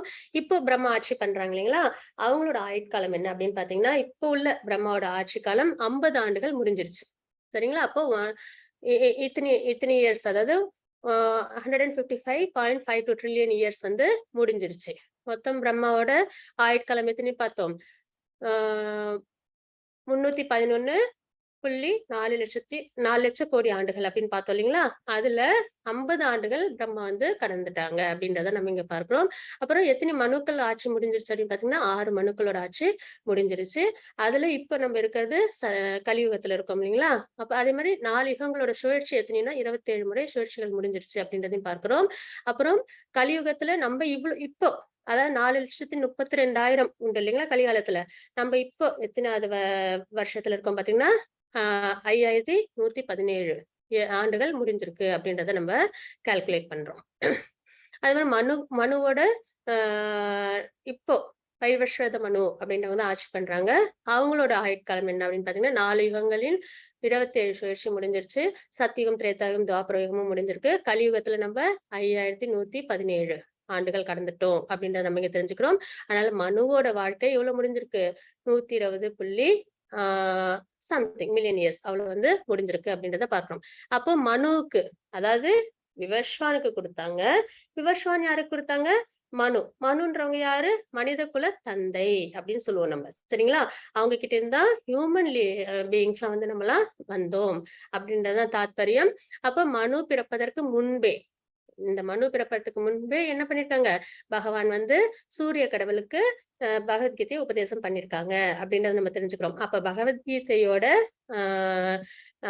ஆண்டு காலம் எவ்வளவு, முத பகவான் கொடுத்தப்போ என்ன, இப்ப வரைக்கும் எவ்வளவு ஆண்டுகள்னா, கீதை 120 மில்லியன் ஆண்டுகளுக்கு முன்பு விவஸ்வான் பேசினார் அப்படின்றது, விவஸ்வானுக்கு கூறினார் அப்படின்றத நம்ம இங்க தெரிஞ்சுக்கிறோம். கீதை கேம் ஆன் எர்த், அதாவது மகாபாரதத்தில் ஆண்டின் பர்வா அப்படின்ற இடத்துல கீதாவின் வரலாற்றை பின்வருமாறு அறியலாம் அப்படின்றது நம்ம இங்க பார்க்கிறோம். அதுல பாத்தீங்கன்னா திரேதாயுகத்தின் மில்லியனத்தின் தொடக்கத்தில் விவஸ்வானால் மனுவுடனான இந்த உறவின் விஞ்ஞானம் வழங்கப்பட்டது அப்படின்னு நம்ம இங்க தெரிஞ்சுக்கிறோம். அதுக்கப்புறம் மனு மனித குலத்தின் தந்தையாக இருந்ததால் இந்த பூமியின் கிரகத்தின் ராஜாவான தனது மகனான மகாராஜா இஷ்வாகுக்கு கொடுத்தார் அப்படின்றத பார்க்கிறோம். சூரிய பகவான், அதுக்கப்புறம் யாருக்கு, மனுவுக்கு, அதுக்கப்புறம் இஷ்வாகுக்கு. சரிங்களா, ராமச்சந்திரன் தோன்றிய ரகுகுல வம்சத்தின் முன்னோடி ஆகையால் மகாராஜா இஷ்வாகுவின் காலத்திலிருந்தே மனித சமுதாயத்தில் பகவத்கீதை இருந்தது அப்படின்னு நம்ம இங்க தெரிஞ்சுக்கிறோம். கீதை பூமிக்கு வந்து 2 மில்லியன் ஆண்டுகள் முன்னாடி வந்திருக்கு அப்படின்னு நம்ம இங்க தெரிஞ்சுக்கிறோம். சரிங்களா, இது பாத்தீங்கன்னா பிரம்மாவோட ஒரு நாள், இந்த பூமியோட ஆண்டுகளோட கணக்கு பண்ணும்போது பிரம்மாவோட ஒரு நாள், 1 மணி நேரம், ஒரு நிமிடம், ஒரு நொடி, அதாவது 1,00,000 ஆண்டுகள். அதான் நம்மளுக்கு 1,00,000 ஆண்டுகள் முடிஞ்சதுன்னா பிரம்மாவுக்கு ஒரு நொடி அப்படின்றத நம்ம இங்க தெரிஞ்சுக்கிறோம். ஹரே கிருஷ்ண மாதாஜி. 4.6. अजोऽपि सन्नव्ययात्मा भूतानाम् ईश्वरोऽपि सन् प्रकृतिं स्वामधिष्ठाय संभवाम्यात्ममायया. हरे कृष्ण. நான் பிறப்பற்றவனாக இருந்தாலும் எனது திவ்யமான உடல் அழிவற்றதாக இருந்தாலும் உயிர்வாழிகள் அனைவருக்கும் நானே இறைவனாக இருந்தாலும் நான் எனது சுயமான திவ்ய உருவில் ஒவ்வொரு யுகத்திலும் தோன்றுகின்றேன். நம்ம இந்த சாப்டர் ஃபுல்லா யாரை பத்தி தெரிஞ்சுப்போம்? பகவானை பத்தி தெரிஞ்சுப்போம். நாலேஜ். சரிங்களா?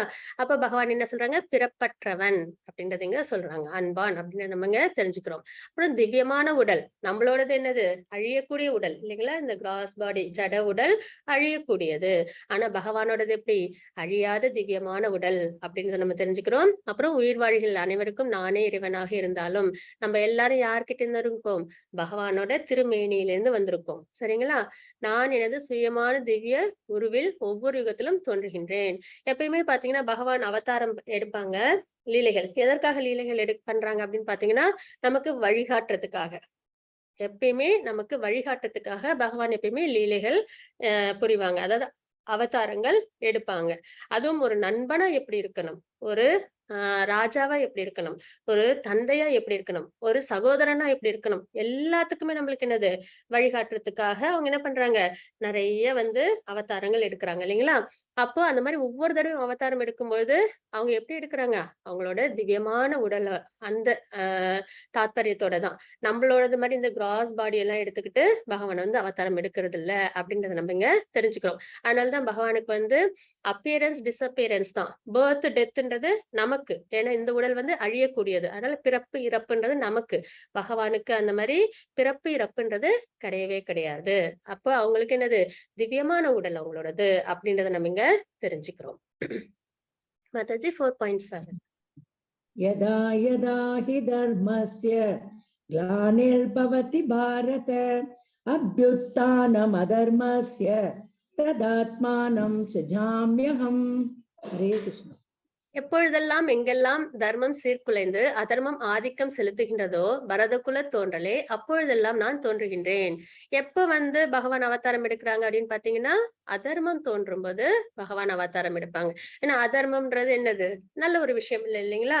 அப்போ அதை சரி பண்ணி எப்படி நம்ம நம்மளோட வாழ்க்கையை தர்ம வழியில வாழறது அப்படின்றத நம்ம எல்லாருக்கும் உணர்த்துறதுக்காக பகவான் என்ன பண்றாங்க? எப்பெல்லாம் அதர்மம் தலை தூக்குதோ அப்பெல்லாம் பகவான் அவதாரம் எடுக்கிறாங்க அப்படின்றத நம்ம இந்த ஸ்லோகத்துல நம்ம தெரிஞ்சுக்கிறோம். மாதாஜி 4.8 परित्राणाय साधूनां विनाशाय च दुष्कृतां धर्म संस्थापनार्थाय संभवामि युगे युगे. हरे कृष्ण. பக்தர்களை காத்து துஷ்டர்களை அழித்து தர்மத்தின் கொள்கைகளை மீண்டும் நிலைநிறுத்துவதற்காக நானே யுகம்தோறும் தோன்றுகிறேன் அப்படின்றது இங்க பகவான் சொல்றாங்க. அதாவது எதுக்காக அவதாரம் எடுக்கிறாங்க? எப்பயுமே துஷ்டர்கள் அதிகமா வந்துட்டாங்க அப்படின்னா நல்லவங்களுக்கு கஷ்டங்கள் அதிகமா இருக்கும் இல்லைங்களா? அப்போ அந்த பக்தர்கள் சாதுக்கள் அவங்களெல்லாம் காப்பாத்துறதுக்காகவும் துஷ்டர்கள் யாரெல்லாம் சிரமப்படுத்துறாங்களோ அவங்களெல்லாம் அழிக்கிறதுக்காகவும் அப்புறம் தர்மம். ஏன்னா துஷ்டர்கள் இருந்தாலே அதர்மம் தலை தூக்கி இருக்கும் இல்லைங்களா? அப்ப அந்த அதர்மத்தெல்லாம் மறுபடியும் தர்மமா மாத்துறதுக்காகவும் தர்மத்தின் கொள்கைகளை மீண்டும் நிலைநிறுத்துவதற்காக நானே யுகம்தோறும் தோன்றுகின்றேன். அப்ப 3 காரணத்துக்காக பகவான் அவதாரம் எடுக்கிறாங்க அப்படின்றத நம்ம இங்க பார்க்கிறோம். பக்தர்களை காக்கிறதுக்காக சாதுக்களையும் பக்தர்களையும். சரிங்களா? துஷ்டர்களை யாரெல்லாம் அதர்மம் பண்றாங்களோ அவங்கள அழிக்கிறதுக்காக, அதுக்கப்புறம் தர்மத்தின் கொள்கைகளை, அதாவது ஏன்னா எப்பயுமே துஷ்டர்கள் இருந்தாங்கன்னா அப்போ கொஞ்சம் அதர்மம் தலை தூக்கி இருக்கும். அப்போ மறுபடியும் தர்மத்தின் கொள்கைகளை மீண்டும் நிலைநிறுத்துவதற்காக நானே யுகம்தோறும் தோன்றுகின்றேன் அப்படின்றத பகவான் இங்க சொல்றாங்க. மாதாஜி 4.9 जन्म कर्म च मे दिव्या एव यो वेत्ति तत्त्वतः त्यक्त्वा देहं पुनर्जन्म नैति मामेति सोऽर्जुन. हरे कृष्ण. தோற்றமும் செயல்களும் திவ்யமானவை என்பதை எவனொருவன் அறிகின்றானோ. ஏன்னா பாத்தீங்கன்னா கிருஷ்ணரோட சமகாலத்துல வாழ்ந்தவங்கதான் துரியோதனன், சகுனி, அப்புறம் திருதராஷ்டிரர், இன்னும் நிறைய பேர் இல்லைங்களா? அவங்க எல்லாரும் என்ன நினைச்சாங்க? பகவான மாயை நிறைஞ்சவங்க அதாவது கொஞ்சம் நான் அவங்க கிட்ட எக்ஸ்ட்ராவா கொஞ்சம் சக்தி இருக்கு அப்படின்ற மாதிரிதான் அவங்க எல்லாருமே நினைச்சாங்களே தவிர அவங்க என்ன நினைக்கல யாரும் பகவான் அப்படின்றத யாருமே உணரவே இல்லை. அதனாலதான் அவங்களால என்ன பண்ண முடியல, பகவானை புரிஞ்சுக்க முடியல. அப்போ எனது தோற்றமும் செயல்களும் திவ்யமானவை என்பதை எவனொருவன் அறிகின்றானோ, பகவான் ஒவ்வொரு தடையும் அவதாரம் எடுக்கும் பொழுதும் பகவானோட திவ்யமான விஷயங்களை யார் வந்து தெரிஞ்சுக்கிறாங்களோ அவன் இந்த உடலை விட்ட பின் மீண்டும் இப்பௌதீக உலகில் பிறவி எடுப்பதில்லை. பகவானை பத்தி முழுமையா புரிஞ்சுக்கிறது, அதாவது பகவான் ரியலைசேஷன் அப்படின்னு நம்ம பார்த்தோம் இல்லைங்களா 2வது சாப்டர்.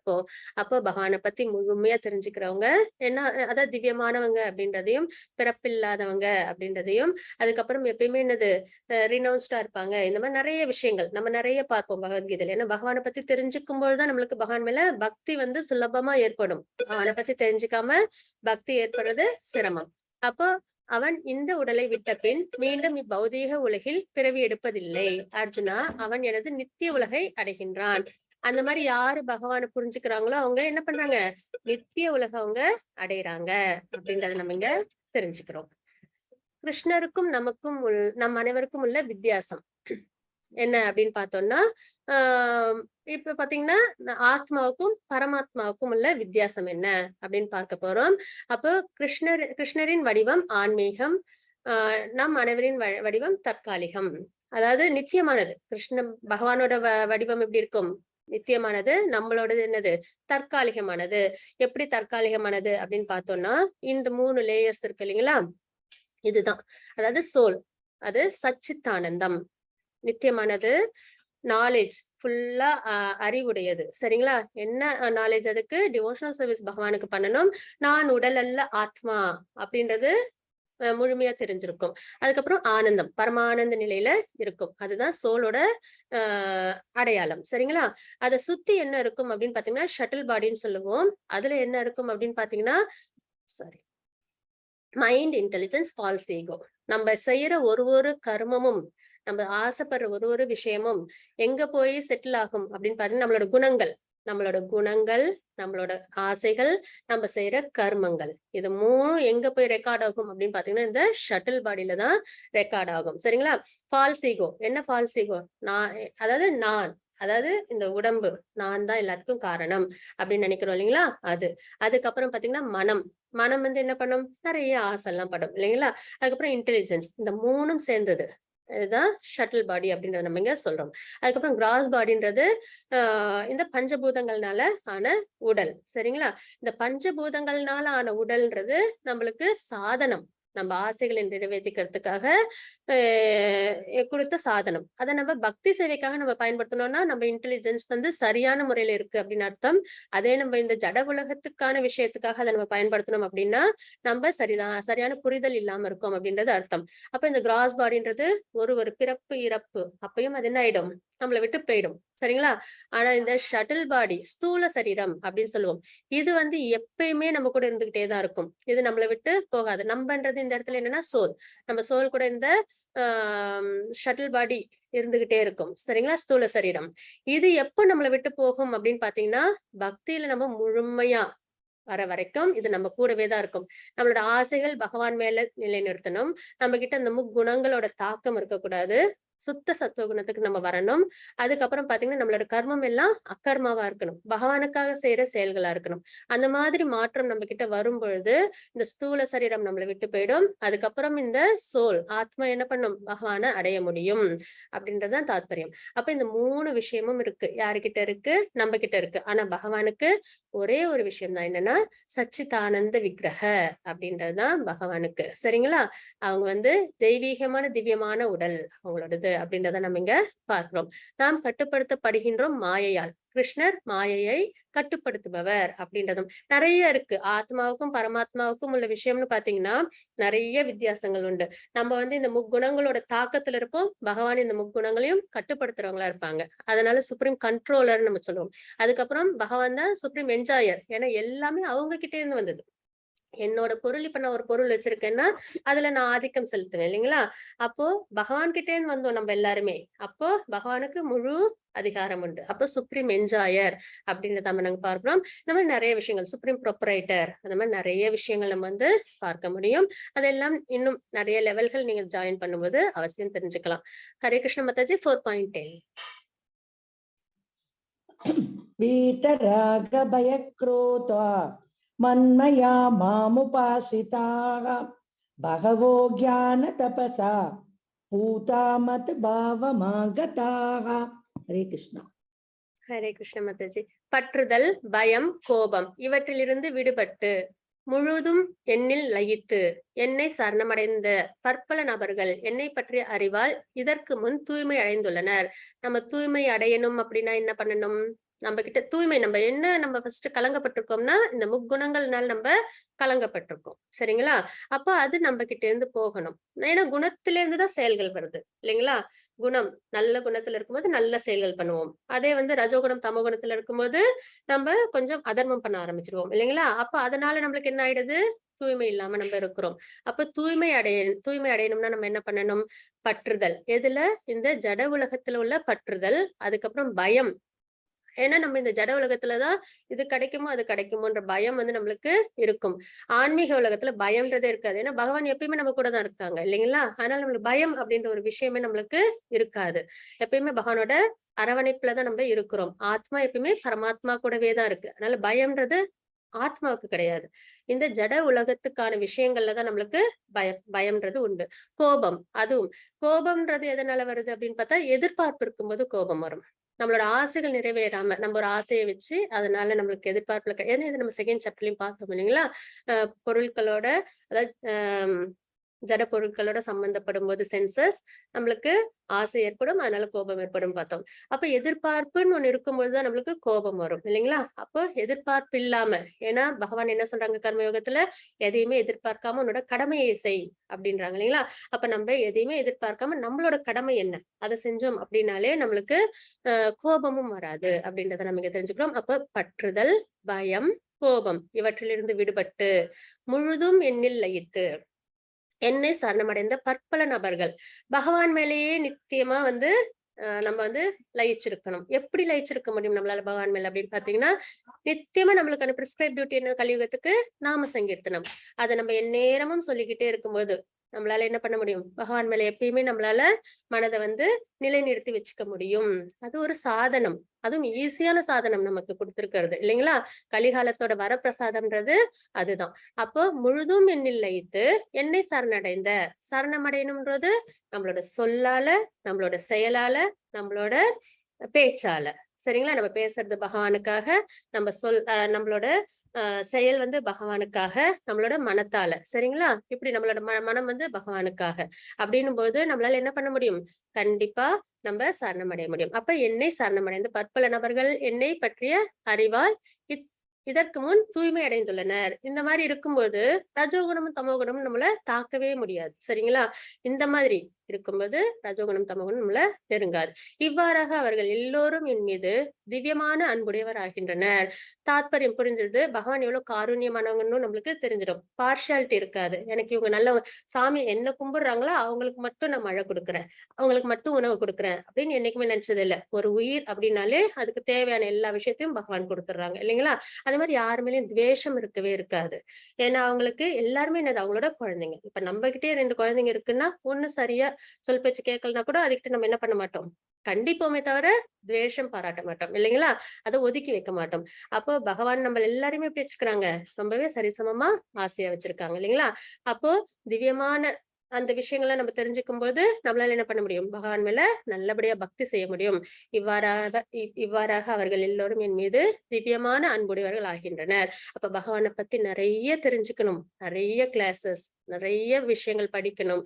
அப்போ அதுவும் யார் மூலியமா தெரிஞ்சுக்கணும்? 4 பரம்பரையில இருந்து ஒருத்தவங்க மூலியமா நம்ம அதை தெரிஞ்சுக்கணும். அப்படி இருக்கும்போது நம்மளால கண்டிப்பா பகவான் மேல பக்தி செய்ய முடியும் அப்படின்றத நம்ம இங்க தெரிஞ்சுக்கிறோம். மாதாஜி ஸ்லோகம் यथा माम हरे कृष्ण ललिता माता जी यदा मां प्रपद्यन्ते तामसततैव भजाम यहं मम वर्त्मानुवर्तन्ते मनु பார்த்த சர்வசக. அனைவரும் என்னிடம் எவ்விதம் சரணம் அடைகிறார்களோ அதற்கு ஏற்றாற்போல் நான் பலன் அளிக்கின்றேன். பிரித்தாவின் மகனே, எல்லா விதத்திலும் அனைவரும் என் வழியை பின்பற்றுகின்றனர் அப்படின்றதுங்க பகவான் சொல்றாங்க. இந்த ஒரு விஷயத்திலயுமே எப்படி அப்படின்னா, பகவானுக்கு சரணம் அடைறவங்களுக்கு மட்டும்தான் நல்லது செய்வாங்க, மத்தவங்க எல்லாம் விட்டுருவாங்க அப்படின்றது கிடையாது. அது என்ன அப்படின்னு பாத்தீங்கன்னா, மெட்டீரியல் விஷயத்துல என்கேஜ்மெண்ட் வச்சுட்டு நம்ம பக்தி சேவை பண்ணல அப்படின்னாலும் பகவான் நம்மள பாதுகாப்பாங்க. சரிங்களா? ஆனா ஆன்மீகத்துல எந்த அளவுக்கு நம்ம முன்னேறி பகவான் கிட்ட பகவானே எனக்கு வேணும் அப்படின்ற விஷயத்துல நம்ம சரணம் அடைகிறோமோ அந்த அளவுக்கு பகவான் நம்மளுக்கு முக்தி கொடுப்பாங்க. சரிங்களா? இல்ல எனக்கு இந்த ஜட உலகத்திலேயே நான் நல்லபடியா வாழணும் அப்படின்னா அதுலயே நம்மளுக்கு பிறப்பிறப்பு அப்படின்றது கிடைக்கும். நம்ம என்ன விருப்பப்படுறோமோ அதற்கான பலன் நம்மளுக்கு கிடைக்கும் அப்படின்றத நம்ம இங்க தெரிஞ்சுக்கிறோம். அனைவரும் என்னிடம் எவ்விதம் சரணம் அடைகிறார்களோ அதற்கு ஏற்றாற்போல் நான் பலன் அளிக்கின்றேன். யாரையும் பகவான் கம்பல் பண்றது இல்ல. இப்ப பாத்தீங்கன்னா அர்ஜுனர் போர் பண்ண மாட்டேன்னு சொல்லியிருக்காங்க. இல்ல நீ போர் பண்ணணும் அப்படின்னு ஒரே வார்த்தையில சொல்லல. பகவான் என்ன பண்றாங்க, உங்களுக்கு உபதேசம் பண்ணி கடைசியில போர் புரிய, அதாவது உனக்கு விருப்பம் போர் பண்ணு அப்படின்னு தான் சொல்லுவாங்களே தவிர அவங்க என்ன பண்ண மாட்டாங்க, கம்பல் பண்ண மாட்டாங்க. ஏன்னா கம்பல் பண்ணி நம்மளால என்ன பண்ண முடியாது, அன்பை வாங்கவே முடியாது இல்லைங்களா? இயல்பா வரணும் அது. அப்போ அனைவரும் என்னிடம் எவ்விதம் சரணம் அடைகிறார்களோ அதற்கு ஏற்றாற்போல் நான் பலன் அளிக்கின்றேன். பிரித்தாவின் மகனே, எல்லா விதத்திலும் அனைவரும் என் வழியை பின்பற்றுகின்றனர் அப்படின்றத நம்ம இங்க தெரிஞ்சுக்கிறோம். மத்தஜி 4.12 ஆங்க்ஷந்த கர்மணாம் சித்திம் யஜந்த இஹ தேவதாः क्षिप्रं हि मानुषे लोके சித்திர்பவதி கர்மஜா. ஹரே கிருஷ்ணா. இப்ப பாத்தீங்கன்னா இதுல நம்மளுக்கு என்ன சொல்லியிருக்காங்க பகவான், எவ்விதம் சரணம் அடைகிறார்களோ அப்படின்றத நம்ம பார்த்தோம் இல்லைங்களா? அப்ப பலன் தரும் செயல்களில் வெற்றியை விரும்பும் இவ்வுலக மனிதர்கள் தேவர்களை வழிபடுகின்றனர். ஒரு செயல் செஞ்சு அதுக்கான பலனை அவங்க எதிர்பார்க்கிறாங்க. அதுல வெற்றியும் விருப்பமும் இருக்கும் அவங்களுக்கு. சரிங்களா? நல்ல வேலை, நல்ல வெல்த், இந்த மாதிரி நிறைய விஷயங்கள் விருப்பம் இருக்கும். அதாவது அவசியம் கிடைக்கணும்னு விருப்பப்படுவாங்க இல்லைங்களா? அப்ப பலன் தரும் செயல்கள், அதுக்கான பூஜைகள் புனஸ்காரங்கள்லாம் செய்வாங்க. அப்போ பலன் தரும் செயல்களில் வெற்றியை விரும்பும் இவ்வுலக மனிதர்கள் தேவர்களை வழிபடுகின்றனர். இவ்வுலகில் இத்தகு செயல்களுக்கு விரைவில் பலன்கள் கிடைப்பது உண்மையே அப்படின்றத இங்க பகவான் சொல்றாங்க. மத்தஜி 4.14 நமாம் கர்மாணி லிம்பந்தி நமே கர்மஃபலே ஸ்பிருஹா இதி மாம் யோபிஜானாதி கர்மபிர்ன சபத்யதே. ஹரே கிருஷ்ணா. என்னை பாதிக்கும் செயல் என்று எதுவும் இல்லை, செயல்களின் பலனை நான் விரும்புவதும் இல்லை. என்னை பற்றி உண்மையை அறிபவனும் செயல்களின் விளைவுகளால் பாதிக்கப்பட மாட்டான். ரினவுன்ஸ்டு பர்சன், எதுலயும் பற்று இல்லாம இருப்பாங்க. பகவான் 6 விஷயங்கள், பகவானுக்கான விஷயங்கள் பராசர முனி கொடுத்திருக்காங்க விஷ்ணு புராணத்துல பார்த்தோம் இல்லைங்களா? அப்போ அதுல ஒண்ணு என்ன அப்படின்னு பாத்தீங்கன்னா ரினவுன்ஸ்டு, எதுலயும் பற்று இல்லாம இருப்பாங்க அப்படின்றது. எல்லாரோடையும் இருப்பாங்க ஆனா பற்றுதல் இல்லாம இருப்பாங்க அப்படின்றதுதான் நம்ம தெரிஞ்சுக்கிறோம். அப்ப என்னை பாதிக்கும் செயல் என்று எதுவும் இல்லை. ஏன்னா குணங்களோட தாக்கம் பகவானுக்கு கிடையாது. திவ்யமான திருமேனி அவங்களோடது இல்லைங்களா? அப்போ அவங்களுக்கு செயலுக்கான பாதிப்பும் இருக்காது. செயல்களின் பலனை நான் விரும்புவதும் இல்லை. என்னை பற்றி உண்மையை அறிபவனும் செயல்களின் விளைவுகளால் பாதிக்கப்பட மாட்டான் அப்படின்றத இங்க நம்ம தெரிஞ்சுக்கிறோம். மத்தஜி 4.17 கர்மணோ ஹ்யபி பௌத்தவ்யம் பௌத்தவ்யம் ச விகர்மணः அகர்மணச்ச பௌத்தவ்யம் கஹனா கர்மணோ கதிஹி. ஹரே கிருஷ்ணா. அப்புறம் இன்னொரு விஷயமும் கூட இதுல பாத்தீங்க அப்படின்னா தேவர்களை வழிபட்டு பண்றாங்கன்னு சொன்னோம் இல்லைங்களா? அதாவது பலன் தரும் செயல்கள், அந்த மாதிரி உள்ளவங்களுக்கு தேவர்கள் மூலியமா பகவான் என்ன கொடுக்குறாங்க, அவங்க விருப்பப்படுற விஷயங்களை கொடுக்குறாங்க. அதே எனக்கு முக்தி தான் வேணும், பகவானை திருப்தி பண்ணணும், பக்தி சேவை பண்ணணும் அப்படின்னு சரணம் அடைகிறவங்களுக்கு பகவான் அதுக்கான விஷயங்களை கொடுக்குறாங்க அப்படின்றத நம்ம இங்க பார்க்கிறோம். அனைவரும் என்னிடம் எவ்விடம் சரணடைகிறார்களோ அதற்கேற்றாற்போல் நான் பலன் அளிக்கின்றேன் அப்படின்றத நம்ம அங்க தெரிஞ்சுக்கிறோம். மத்தஜி 4.13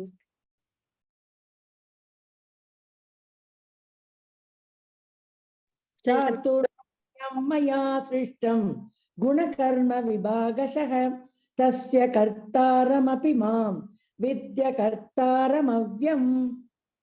3 வித இயற்கை குணங்களுக்கும் இவற்றில் செயல்களுக்கும் ஏற்ப மனித சமூகத்தில் 4 வகை பிரிவுகள் என்னால் ஏற்படுத்தப்பட்டன. ஆனா வர்ண சங்கரம் அப்படின்றது இதுதான். என்ன அப்படின்னு பாத்தீங்கன்னா 3 வித குணங்கள் உண்டு இல்லைங்களா? சத்துவகுணம், ரஜோகுணம், தமோகுணம் அப்படின்றது அவற்றின் செயல்களுக்கு ஏற்ப அப்படின்னும்போது சத்துவ குணத்துல உள்ளவங்க எப்பயுமே எப்படி இருப்பாங்க? ரொம்பவே சாந்தமா, பியூரா, நாலேஜ்டா இருப்பாங்க. சரிங்களா? நல்ல தவம் அதெல்லாம் வந்து செஞ்சிருப்பாங்க அப்படின்றது. அப்போ சத்துவ குணத்துல உள்ளவங்க, அதுக்கப்புறம் ரஜோகுணம் அப்படின்றது தன்னோட விருப்பங்களை நிறைவேத்திக்கிறவங்க. அந்த மாதிரிலாம் வந்து குணங்களின் அடிப்படையில அதாவது செயல்கள் இருக்கும் இல்லைங்களா? அப்போ 3 வகையான குணங்கள் இருக்கு. அப்போ இந்த குணத்திற்கேற்ப செயல்கள் இருக்கும். அதோட பிரிவுகள்ல வந்து 4 பிரிவுகள் உண்டு. சமூகத்துல 4 வகையான பிரிவுகள் என்னால் ஏற்படுத்தப்பட்டன அப்படின்றத நம்ம இங்க தெரிஞ்சுக்கிறோம். அதுல பாத்தீங்கன்னா பிராமணர்கள் வந்து சத்துவ குணத்துல உள்ளவங்க அப்படின்றத நம்ம இங்க தெரிஞ்சுக்கிறோம். அதுக்கப்புறம் சத்திரியர்கள் வந்து ரஜோகுணத்துல உள்ளவங்க. சரிங்களா? அதுக்கப்புறம் வைஷ்யர்கள்ன்றவங்க ரஜோகுணமும் தமோகுணமும் உள்ளவங்க. அதே வந்து சூத்திரர்கள் தமோகுணத்துல உள்ளவங்க. அப்போ இந்த மாதிரி குணங்களின் அடிப்படையில என்னவா இருக்கு? 4 பிரிவுகள் இருக்கு அப்படின்றத நம்ம இங்க தெரிஞ்சுக்கிறோம். இம்முறையை படைத்தவன் நானே ஆயினும் மாற்றமற்ற என்னை செயல்களுக்கு அப்பாற்பட்டவனாக அறிந்து கொள் அப்படின்றத நம்ம இங்க தெரிஞ்சுக்கிறோம். மாதாஜி 4.17 कर्मणो ह्यपि बौद्धव्यं च विकर्मणः अकर्मणश्च बौद्धव्यं गहना कर्मणो गतिः. हरे कृष्णा. செயல்களின் நுணுக்கங்களை உணர்வது மிகவும் கடினம். அதாவது நம்ம சொல்றோம் இல்லைங்களா? ரொம்ப ஈஸியா சொல்லிடுவோம். சத்துவ குணத்துல இருக்கணும்னு. ஆனா அதுல இருக்கிறதுன்றது ரொம்பவே என்னது? ஈஸியான ஒரு விஷயம் கிடையாது. ஏன்னா நம்ம கிட்ட என்ன இருக்கு? முக்குணங்களோட தாக்கமும் 4 குறைகளும் உண்டு. அப்படின்றதையும் நம்ம பார்த்தோம் இல்லைங்களா? அதாவது சென்சஸ் வந்து பெர்ஃபெக்ட்டா இருக்காது. இல்யூஷன் அறியாமை இருக்கும். அதுக்கப்புறம் அத புரிதல் இல்லாம. அப்புறம் சீட்டிங் ப்ரொபென்சி நல்லவங்களா தான் இருப்போம். ஆனா நேரம், சந்தர்ப்பம் கிடைக்கும்போது என்ன பண்ணிடுவோம்? நம்ப சீட்டிங் பண்ணிடுவோம். அதே மாதிரி மிஸ்டேக் தவறுகள் செய்வோம் இல்லைங்களா? இது எல்லாமே 4ம் வந்து மனிதர்கள்ட்ட எல்லார்கிட்டயுமே இருக்கும். ஒருத்தவங்க கிட்ட தான் இருக்குன்னு கிடையாது. எல்லார்கிட்டயுமே இது வந்து உண்டு. அதுவும் இல்லாம முக்குணங்களோட தாக்கங்கள்.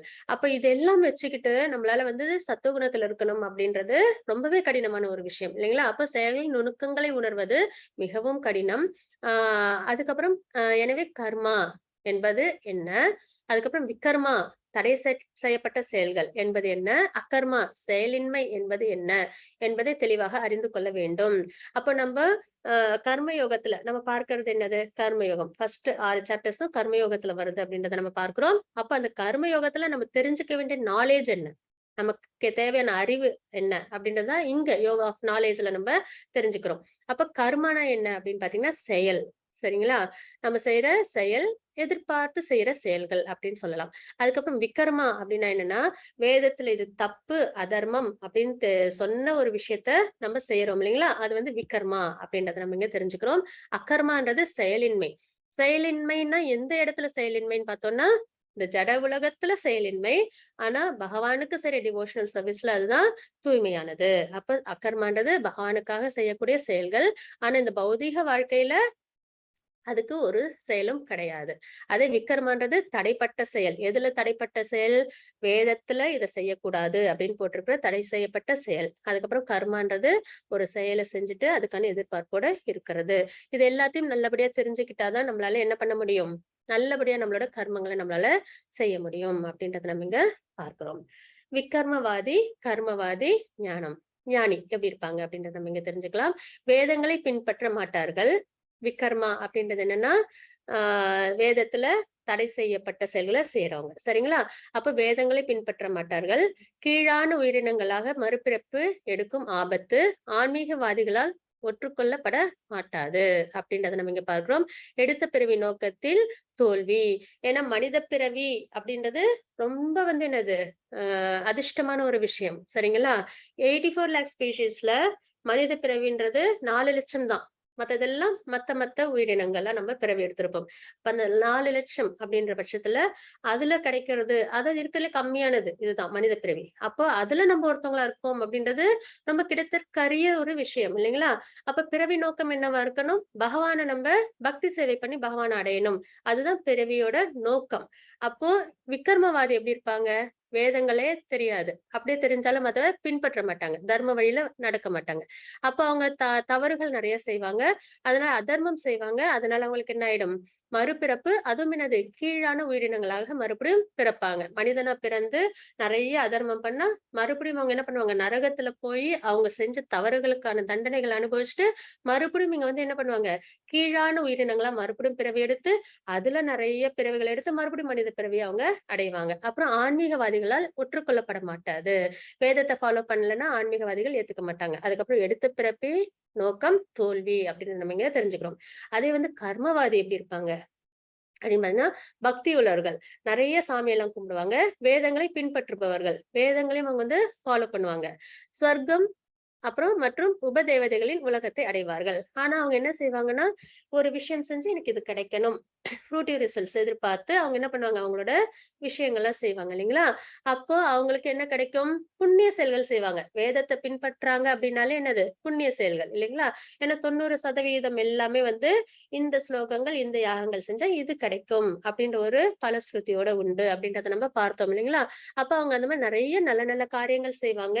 தேவர்களை வழிபடுவாங்க. அதனால செய்யற புண்ணியங்கள்னால அவங்களுக்கு என்ன கிடைக்கும்? சொர்க்கம் கிடைக்கும். சரிங்களா? அப்புறம் உபதேவதைகளின் உலகத்தை அடைவார்கள். யார கும்பிடுறாங்களோ அவங்களோட உலகத்துக்கு அவங்க போவாங்க. ஆனா அவங்க செஞ்ச நல்ல நல்ல காரியங்களுக்கான பலன்கள் தீர்ந்த உடனே அவங்களோட நிலை என்ன ஆகும்? மறுபடியும் இந்த ஜட உலகத்துக்கு அவங்க திரும்பி வந்துருவாங்க. ஏன்னா நல்லது செய்யும்போது அதுக்கான பலன் தீர்ந்ததுக்கு அப்புறம் மறுபடியும் என்ன பண்ணுவாங்க? அவங்களுக்கு பிறப்பு உண்டு. இறுதியில் ஜட உலகத்தில் திரும்பவும் பிறவி அப்படின்னு நம்ம இங்க பார்க்கிறோம். தண்டனை முடிஞ்சு நரகத்திலிருந்து வந்த உடனே என்ன ஆகும்? அவங்களுக்கு கீழ் உயிரினங்களா அவங்க பிறப்பாங்க. இவங்க புண்ணியங்கள் செஞ்சு சொர்க்கத்துல போய் தன்னோட புண்ணிய காரியங்களுக்கான நன்மைகள் எல்லாத்தையும் அனுபவிச்சுட்டு மறுபடியும் இங்க ஜட உலகத்துல பிறவி எடுப்பாங்க. அதே ஞானி எப்படி இருப்பாங்கன்னு பாத்தீங்கன்னா, ஞானத்தின் நிலைக்கு வந்திருப்பவர்கள் ஆத்ம தத்துவம். பயன் உலகின் விளைவு மற்றும் மறுபிறப்பின் பொருள் அறிந்தவர்கள். பக்தி சேவைக்கு வருபவர்கள் மிகவும் உயர்ந்தவர்கள். எதையும் எதிர்பார்த்து பண்ண மாட்டாங்க. ஜட உலகத்துக்கு தேவையான எந்த ஒரு விஷயத்திலயும் அவங்களுக்கு நாட்டம் இருக்காது. முழுக்க முழுக்க பகவானுக்கு பக்தி சேவை செய்யணும் அப்படின்றதுலயும் முக்தியிலையும் தான் அவங்களுக்கு விருப்பம் இருக்கும். அதனால அவங்களுக்கு பிறப்பு இறப்பு அப்படின்ற அந்த சுழற்சியில இருந்து அவங்க வெளியில வந்துருவாங்க. அதுதான் நம்ம பார்க்கிறோம். அப்போ விகர்மான்றது தடைப்பட்ட செயல்களை செய்யறவங்க, கர்மவாதின்றவங்க செயல்கள் செய்யறவங்க, ஆனா பலனை எதிர்பார்த்து செய்யறவங்க. ஞானின்றவங்க பலனை, அதாவது மெட்டீரியல் உலகத்துக்கான பலனை எதிர்பார்க்க மாட்டாங்க. ஆனா பகவானுக்கு பக்தி சேவை செய்யறதுல விருப்பமுள்ளவங்களா இருப்பாங்க. மாதாஜி 4.18. ஒரு நிமிஷம். கர்மண்ய கர்மய பஷ்யேத் அகர்மணி ச கர்மயः ச புத்திமான் மனுஷ்யேஷு சயுக்த கிருஷ்ண கர்ம கிருத். ஹரே கிருஷ்ணா. ஹரே கிருஷ்ண மாதாஜி. கர்மாவில் அக்கர்மாவில் கர்மாவையும் காண்பவனே மனிதரில் அறிவுடையவர்கள் ஆகின்றான் அப்படின்றத நம்ம இங்க பார்க்கிறோம். கர்மா அப்படின்றது செயல் இல்லைங்களா? அந்த செயல்ல அக்கர்மான்றது பகவானுக்கான செயல், ஜட உலகத்துக்கான செயல் எதுவும் கிடையாது. அதை பாக்குறாங்க. அக்கர்மால கர்மா. நம்ம இப்ப அக்கர்மா பண்றோம்னா பக்தி சேவை பண்றோம் இல்லைங்களா? அதுவும் என்னது? கர்மா தான். நம்ம அதுவும் ஒரு செயல். இப்ப நான் சாண்டிங் பண்றோம் நம்ம, அது அக்கர்மா இல்லைங்களா? நம்ம ஜட உலகத்துக்காக நம்ம அதை வந்து செய்யறது இல்ல. நம்ம முழுக்க முழுக்க பகவானுக்காக நம்ம அதை செய்யறோம் இல்லைங்களா? அப்ப அது அக்கர்மா. ஆனாலும் அது என்னது? கர்மா. நம்ம செய்யற செயல் இல்லைங்களா? அப்போ கர்மாவில் அக்கர்மாவில் கர்மாவையும் காண்பவனே மனிதரில் அறிவுடையவன் ஆகின்றான். எல்லாவித செயல்களில் ஈடுபட்டிருந்தாலும் அவன் உன்னத நிலையில் நிலை பெற்றுள்ளான் அப்படின்றத நம்ம இங்க பார்க்கிறோம். அப்ப பக்தி சேவையில ஈடுபடுறதுனால இந்த உலகத்துக்கு தேவையான எந்த விஷயமும் அவங்க செய்யாம இருக்காங்களன்னா கிடையாது. இயல்பா அவங்க தன்னோட இந்த கிராஸ் பாடிக்கு தேவையான விஷயங்களை செஞ்சுக்கிட்டு மத்தவங்களுக்கும் நன்மையை செஞ்சுக்கிட்டு செயல் பண்ணிக்கிட்டே தான் இருப்பாங்க. ஆனாலும் அவங்களோட செயல்கள் எல்லாம் எப்படி இருக்கும்? அக்கர்மாவா இருக்கும். பகவானுக்கு திருப்தி பண்ற செயல்களா இருக்கும். அப்போ அவன் உன்னத நிலையில் நிலை பெற்றுள்ளான். அந்த மாதிரி உள்ளவங்க தான் என்னது? நல்ல நிலையில உள்ளவங்க அப்படின்றத நம்ம இங்க தெரிஞ்சுக்கிறோம். மாதாஜி 4.34. தத்வித்தி பிரணிபாதேன பரிப்ரஷ்னேன சேவையா உபதேக்ஷந்தி தே ஞானம் ஞானினஸ்தத்வதர்ஷினஹ. ஹரே கிருஷ்ணா. ஹரே கிருஷ்ணா. ஆன்மீக குருவை அணுகி உண்மையை அறிய முயற்சி செய். அப்போ இந்த மாதிரி நாலேஜ் இருக்கு இல்லைங்களா? இப்ப நம்ம நிறைய தெரிஞ்சிட்டு இருக்கோம். அறிவின் இது யோகம் அப்படின்னு பார்த்துட்டு நம்ம நிறைய தெரிஞ்சுக்கிறோம் இல்லைங்களா? இதெல்லாம் நம்ம யாருகிட்ட இருந்து தெரிஞ்சுக்கணும்? ஆன்மீக குருவை அணுகி உண்மையை அறிய முயற்சி செய்ய வேண்டும். எல்லார்கிட்ட இருந்து கேட்டு தெரிஞ்சுக்கிறது இல்ல. ஏதோ என்கிட்ட பேசுறவங்க, என்னோட நண்பர்கள், என்னோட உறவினர்கள் அப்படின்னு வந்துட்டு, இல்ல என்னோட நெய்பர்ஸ் அப்படின்னு சொல்லி கேட்டு நம்ம என்ன பண்ணக்கூடாது? டிவோஷனல் சர்வீஸை நம்ம பண்ணக்கூடாது. ஆன்மீகம்ன்றதையும் நம்ம யாருகிட்ட இருந்து தெரிஞ்சுக்கணும், அதை நல்லா தெரிஞ்சவங்க கிட்ட இருந்து நம்ம கத்துக்கணும். அதனாலதான் எப்பயுமே வந்து குரு கிட்ட இருந்தா கத்துப்பாங்க இல்லைங்களா? அப்போ வசிஷ்டர் ராமருக்கு, அதே மாதிரி வந்துட்டு இப்போ கிருஷ்ணர் யாருகிட்ட இருந்து தெரிஞ்சுக்கிட்டாங்க, சாந்தியப்ப முனி. அந்த மாதிரி வந்து எல்லாரும் என்ன பண்ணாங்க, பகவான் இருந்தாலும் பகவான் தான் வேதத்தை கொடுத்தாங்க, நாலேஜ கொடுத்ததே பகவான் தான். ஃபுல் ஆஃப் நாலேஜ் இல்லைங்களா? 6 விஷயங்கள் பகவானுக்கு டெஃபினிஷன் பார்க்கிறோம். அதுல ஃபுல் ஆஃப் நாலேஜ்னு வந்து ஒரு விஷயம் நம்ம பார்க்கிறோம் இல்லைங்களா? அப்படி இருந்தும் அவங்க என்ன பண்றாங்க, குரு கிட்ட இருந்து அவங்க என்ன பண்றாங்க, ராமரா அவதாரம் பண்ணப்பையும் கிருஷ்ணரா அவதாரம் பண்ணப்பையும் அவங்க வந்து நாலேஜை கெயின் பண்றாங்க. எதனால? நமக்கெல்லாம் வழிகாட்டுதலா இருக்கணும் அப்படின்றதுக்காக அவங்க பண்றாங்க இல்லைங்களா? அப்ப நம்மளும் என்ன பண்ணணும், நாலேஜ குடுத்ததே பகவான் தான். அவங்களும் என்ன பண்றாங்க, அவதாரம் பண்ணும்போது குரு கிட்ட இருந்து எடுத்துக்கிறாங்க இல்லைங்களா நாலேஜ. அப்ப நம்மளும் ஆன்மீக குருவை அணுகி உண்மையை அறிய முயற்சி செய்ய வேண்டும். அடக்கத்துடனும் அவரிடம் கேள்விகள் கேட்டு அவருக்கு தொண்டு செய்ய வேண்டும். எப்பயுமே ஆன்மீக விஷயம் வந்து ஹம்பிள்னஸ் ரொம்பவே முக்கியம். அடக்கம் அப்படின்றது ரொம்பவே முக்கியம். எவ்வளவு தெரிஞ்சாலும் அந்த அடக்கம் அப்படின்றது ஒரு முக்கியமான ஒரு விஷயம். அப்புறம் பணிவிடை செஞ்சு அந்த காலத்துல குருகுலத்துல கொண்டு போய் விட்டாங்கன்னா, ராஜாவோட பிள்ளையா இருந்தாலும் என்ன பண்ணணும் அவங்க, குரு கிட்ட போன உடனே அவங்களுக்கு தொண்டு செய்யணும். குரு என்ன வேலை சொன்னாலும், வீட்டை சுத்தம் பண்ண சொன்னாலும் சரி, வேற எந்த ஒரு வேலையை சொன்னாலும் அவங்க என்ன பண்ணுவாங்க, அதை அவங்க செய்வாங்க இல்லைங்களா? அப்ப அடக்கத்தோடு அவங்க கிட்ட கேள்விகளை கேட்டு பணிவிடை செஞ்சு அந்த மாதிரிதான் நம்ம என்ன பண்ணணும், அவங்க கிட்ட இருந்து நாலேஜை நம்ம கெயின் பண்ணணும். ஆன்மீக நாலேஜ் கெயின் பண்ணும்போது இப்ப நிறைய என்ட்ரன்ஸ் எக்ஸாம் வைக்கிறாங்க இல்லைங்களா? இந்த இந்த இது டாக்டருக்கு படிக்கணும், இன்ஜினியர் படிக்கணும், இந்த எக்ஸாம் அவங்க வந்து கிளியர் பண்ணணும்னு. அதே மாதிரி நம்ம ஆன்மீக அறிவை பெறணும் அப்படின்னாலே இந்த 3 விஷயமும் கண்டிப்பா நம்ம கிட்ட இருக்கணும். ஒண்ணு அடக்கம், இன்னொன்னு கேள்விகள் கேட்கணும் அவங்க கிட்ட. மெட்டீரியல் விஷயங்களை பத்தி கேட்க கூடாது. என்ன மாதிரி கேள்விகள் கேட்கணும், ஆன்மீகத்துல முன்னேறதுக்கான கேள்விகள். அதுக்கப்புறம் அவங்களுக்கு தொண்டு செய்யணும். அப்புறம் உண்மையை கண்டவர்களான யாரு, குருக்கள் எல்லாரும் என்னது, உண்மையை தெரிஞ்சவங்க. ஏன்னா அவங்களுக்கு வேதங்கள் நல்லபடியா தெரிஞ்சிருக்கும் இல்லைங்களா? அப்ப அவங்களுக்கு உண்மை என்ன அப்படின்றது அவங்களுக்கு நல்லபடியா தெரிஞ்சிருக்கும். தன்னுணர்வு பெற்ற ஆத்மாக்கள், அவங்க செல்ஃப் ரியலைஸ்ட். தன்னுணர்வுன்றது செல்ஃப் ரியலைஸ்ட், அதாவது உடல் அல்ல ஆத்மா, அந்த மாதிரி ஒரு விஷயத்துல இருந்து பகவான் தான் சுப்ரீம் பர்சனாலிட்டி ஆஃப் காட் அப்படின்றதுல இருந்து அதுக்கப்புறம் அவங்களுக்கு நம்ம சேவை செய்யணும் அப்படின்ற ஒரு விஷயம் இருக்கும். எல்லாமே தெரிஞ்சிருக்கிறாங்க இல்லைங்களா? அப்ப தன்னுணர்வு பெற்ற ஆத்மாக்கள் உனக்கு ஞானத்தை அளிக்க முடியும். ஏன்னா இதெல்லாம் அவங்களுக்கு தெரிஞ்சதுனால அந்த ஞானத்தை நமக்கும் அவங்க என்ன பண்ணுவாங்க, கொடுப்பாங்க. அப்ப இது ரொம்பவே ஒரு முக்கியமான ஒரு விஷயம். ஆன்மீக குருவை அணுகி நம்ம என்ன பண்ணணும், நம்ம ஆன்மீகத்துல முன்னேற்றம் அடையணும். அது எப்படி பண்ணணும் அப்படின்றதையும் பகவான் வந்து நம்மளுக்கு இங்க உபதேசம் பண்ணிருக்காங்க.